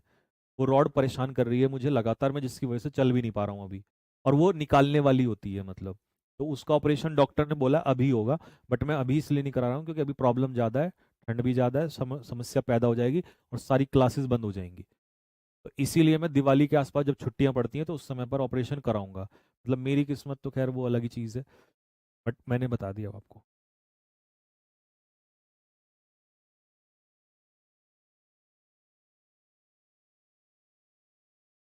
सीपीओ प्री तो बेटा बहुत दूर है, अक्टूबर नवंबर में है, पहले ही हो जाएगा। सीजीएल से पहले देखो, CHSL, steno, CPO, MTS, GD, Delhi police, इन सबसे पहले सिलेबस पूरा हो चुका होगा आपका। सीजीएल से पहले भी लगभग लगभग सारा ही हो चुका होगा, जो कुछ अगर थोड़ा बहुत बचेगा वो सारा का सारा रूल्स में, 100 रूल्स में सारा खत्म कर दूंगा मैं। ठीक है,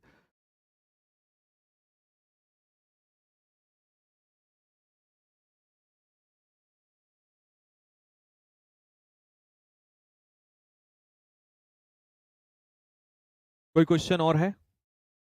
नहीं तो पहली क्लास ये भी बड़ी हो जाएगी। और बच्चों ने कल कहा था कि सर बड़ी क्लास हो जाती है, वो मैंने कहा था कि भाई वो डाउट मुझे बताने पड़ते हैं। 3 दिन डेमो क्लास है तो डाउट नहीं बताऊंगा तो कैसे काम चलेगा, तो डाउट बताने पड़ते हैं।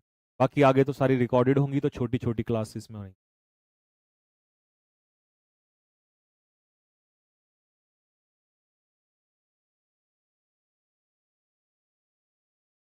पेड टेलीग्राम नहीं मिला, वो बेटा अभी नहीं बनेगा, 10-15 दिन बाद बनता है, जब सारे स्टूडेंट इकट्ठा हो जाते हैं, एकदम से नहीं बनता।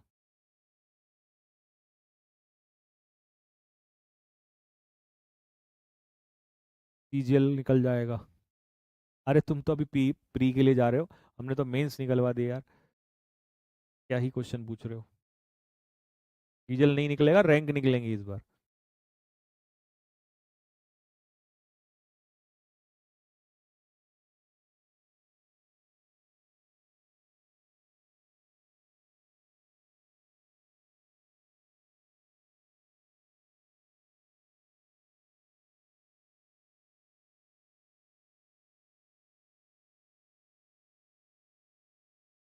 मैंने नायक बैच से पढ़ा हुआ है। देखो मैं फर्क बता देता हूँ नायक में और इसमें क्या फर्क है। नायक बैच बहुत शानदार बैच है, बहुत शिद्दत से पढ़ाया हुआ है, लेकिन बस समस्या है, मैं अपनी बता रहा हूं मेरी क्या समस्या है। मेरी उसमें यह है कि ना तो उसमें मैंने रीडिंग कॉम्प्रिहेंशन कराया था, ना उसमें मैंने वोकैब कराई थी, मैंने सिर्फ उसमें ग्रामर कराया था। ठीक है जी, सिर्फ ग्रामर। अब ग्रामर में वो मैंने आपको पढ़ाया था टीसीएस के हिसाब से। आप ग्रामर पढ़ लो, आज भी वो सबसे बेस्ट मिलेगा आपको, बट समस्या आएगी उसमें क्वेश्चंस के प्रैक्टिस की, क्वेश्चंस के प्रैक्टिस की, क्योंकि वहां पर जो जैसे active passive direct indirect subject of agreement, ये सारे जो टॉपिक्स हैं वो आपके टीसीएस के हिसाब से थे, लेकिन अब चाहिए एडिक्विटी के हिसाब से। तो एडिक्विटी के हिसाब से वो सारे के सारे आपको इन बैचेस में लक्ष्य और संकल्प में मिल जाएंगे। बस ये समस्या है, बाकी पढ़ाने के मामले में तो हमने तोड़ किया हुआ है वहां पे। ठीक है, बट प्रॉब्लम ये होती है कि एडिक्विटी ना आता तो कोई दिक्कत ही नहीं थी, फिर तो वैसे भी जरूरत नहीं थी, लेकिन वो सारा खेल यहाँ के पलटा है, यहाँ समस्या पैदा हुई है। वो आपने क्वेश्चंस मैंने आपको रिसेंट में करवाए हुए भी हैं, सीजीएल में देख लो, सीएचएसएल में देख लो, सारे एग्जाम्स में एडिक्विटी ने इंग्लिश यूं था, यूं से यूं पलट के रख दिया, सेलेक्टेड बच्चों तक को रुला दिया, बाकी तो छोड़ो और क्या होगा।